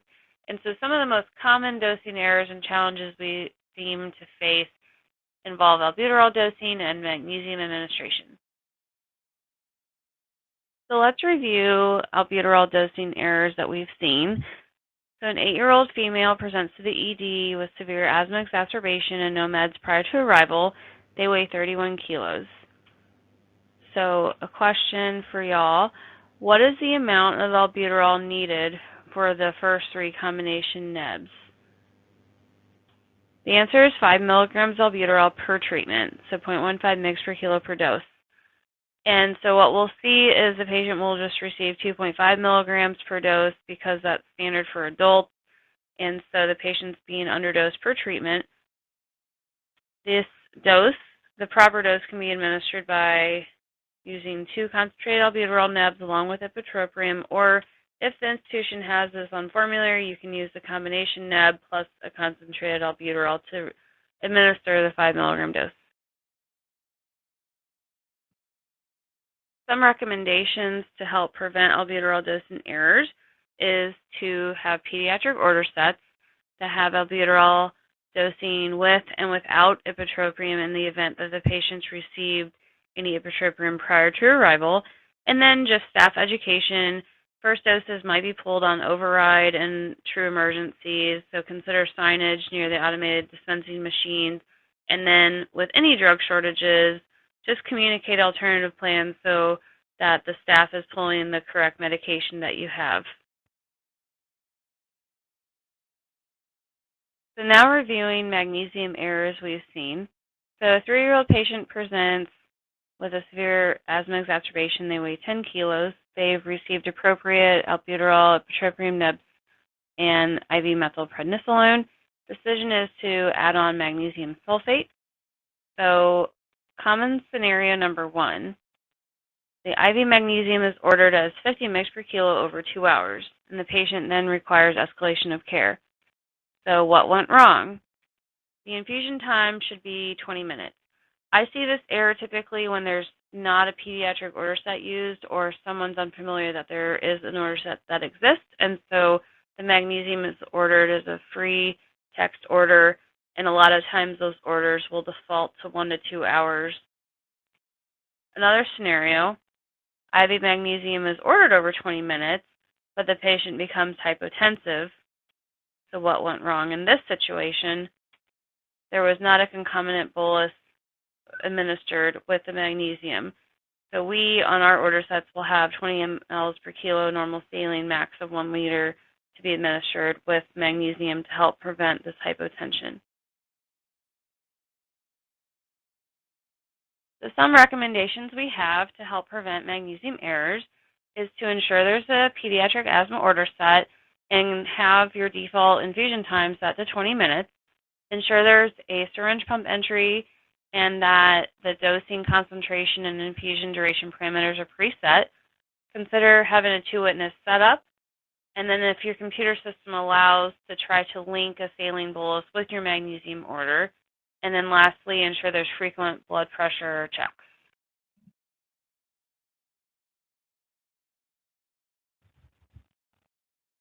Another aspect to consider in the treatment of pediatric status asthmaticus is what happens at discharge. We are trying to avoid the patient returning back to the ED, and one of the reasons that this can happen is when the families just do not pick up the medications at discharge. And some of the barriers that we have seen can be cost due to the high cost of these inhalers without insurance is definitely problematic. The time of day, the families just want to go home and sleep at 2 in the morning and not go pick up the medications. There might not even be a local pharmacy open. We no longer have 24/7 pharmacies. Transportation is always an issue, and drug shortages are a big one recently where pharmacies might not carry a certain strength of one of the medications.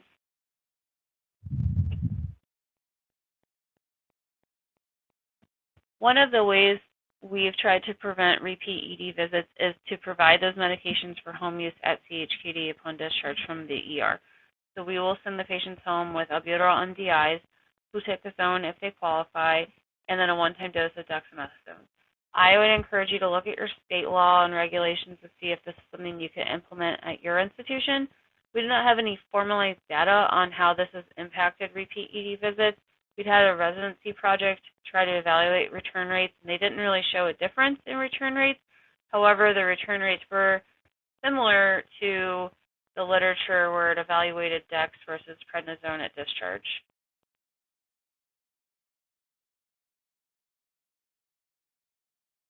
So the last active learning exercise I have for you: which of the following corticosteroid prescriptions is the most appropriate for a pediatric patient at discharge from the ED?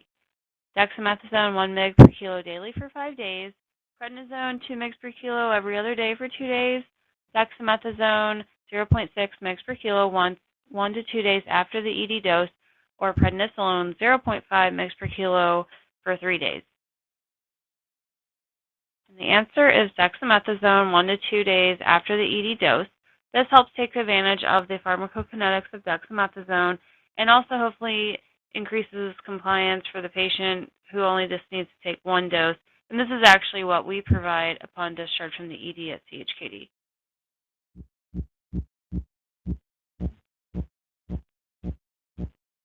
So in conclusion, pediatric status asthmaticus is an emergency requiring multiple strategies to manage. Pediatric patients are more at risk for medication errors compared to adults, and so some strategies to help reduce these medication errors when managing status asthmaticus would be to have pediatric-specific order sets, have smart pump entries for pediatrics with appropriate parameters, potentially require a 2-person witness system for high-risk medications such as magnesium infusions, consider turning off auto-verify for pediatric patients, and lastly, report medication errors to review opportunities for further error prevention.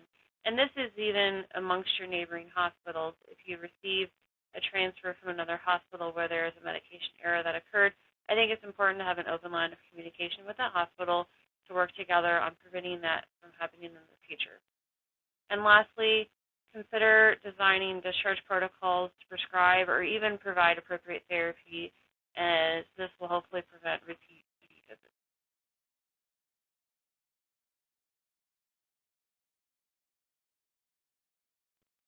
Here are our references.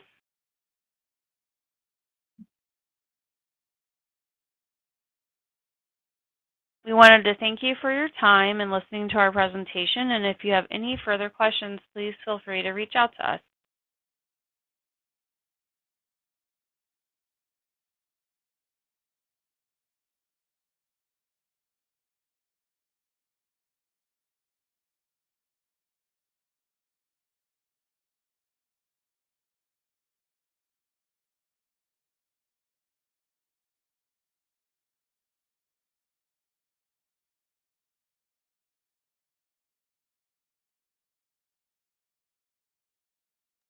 Sorry, been talking, have been muted. Sorry. So I appreciate that thoughtful conversation. Please feel free to continue the conversations in the chat and in the group me. I think it's been a pleasure to learn from what other folks are doing at their institutions based off of some of the information that's been presented today. We appreciate you all for coming, and I'll open the floor to Jimmy to see if he has any final comments or questions or anything about this EMPoweRx Encore.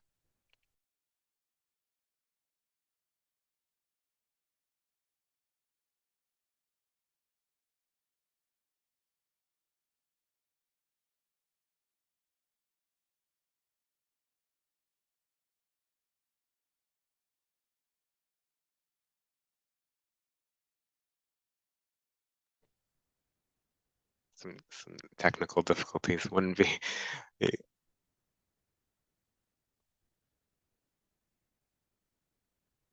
All right. Well, again, we thank you all for coming and enjoying this encore presentation of EMPoweRx 24. Of course, it's been a pleasure seeing and getting to learn with everyone over the past 3 days now. Such an exciting and weekend with record attendance, and we hope to continue to grow. So from this year, EMPoweRx 24, we are signing out and hope to see everyone next year. Thank you all.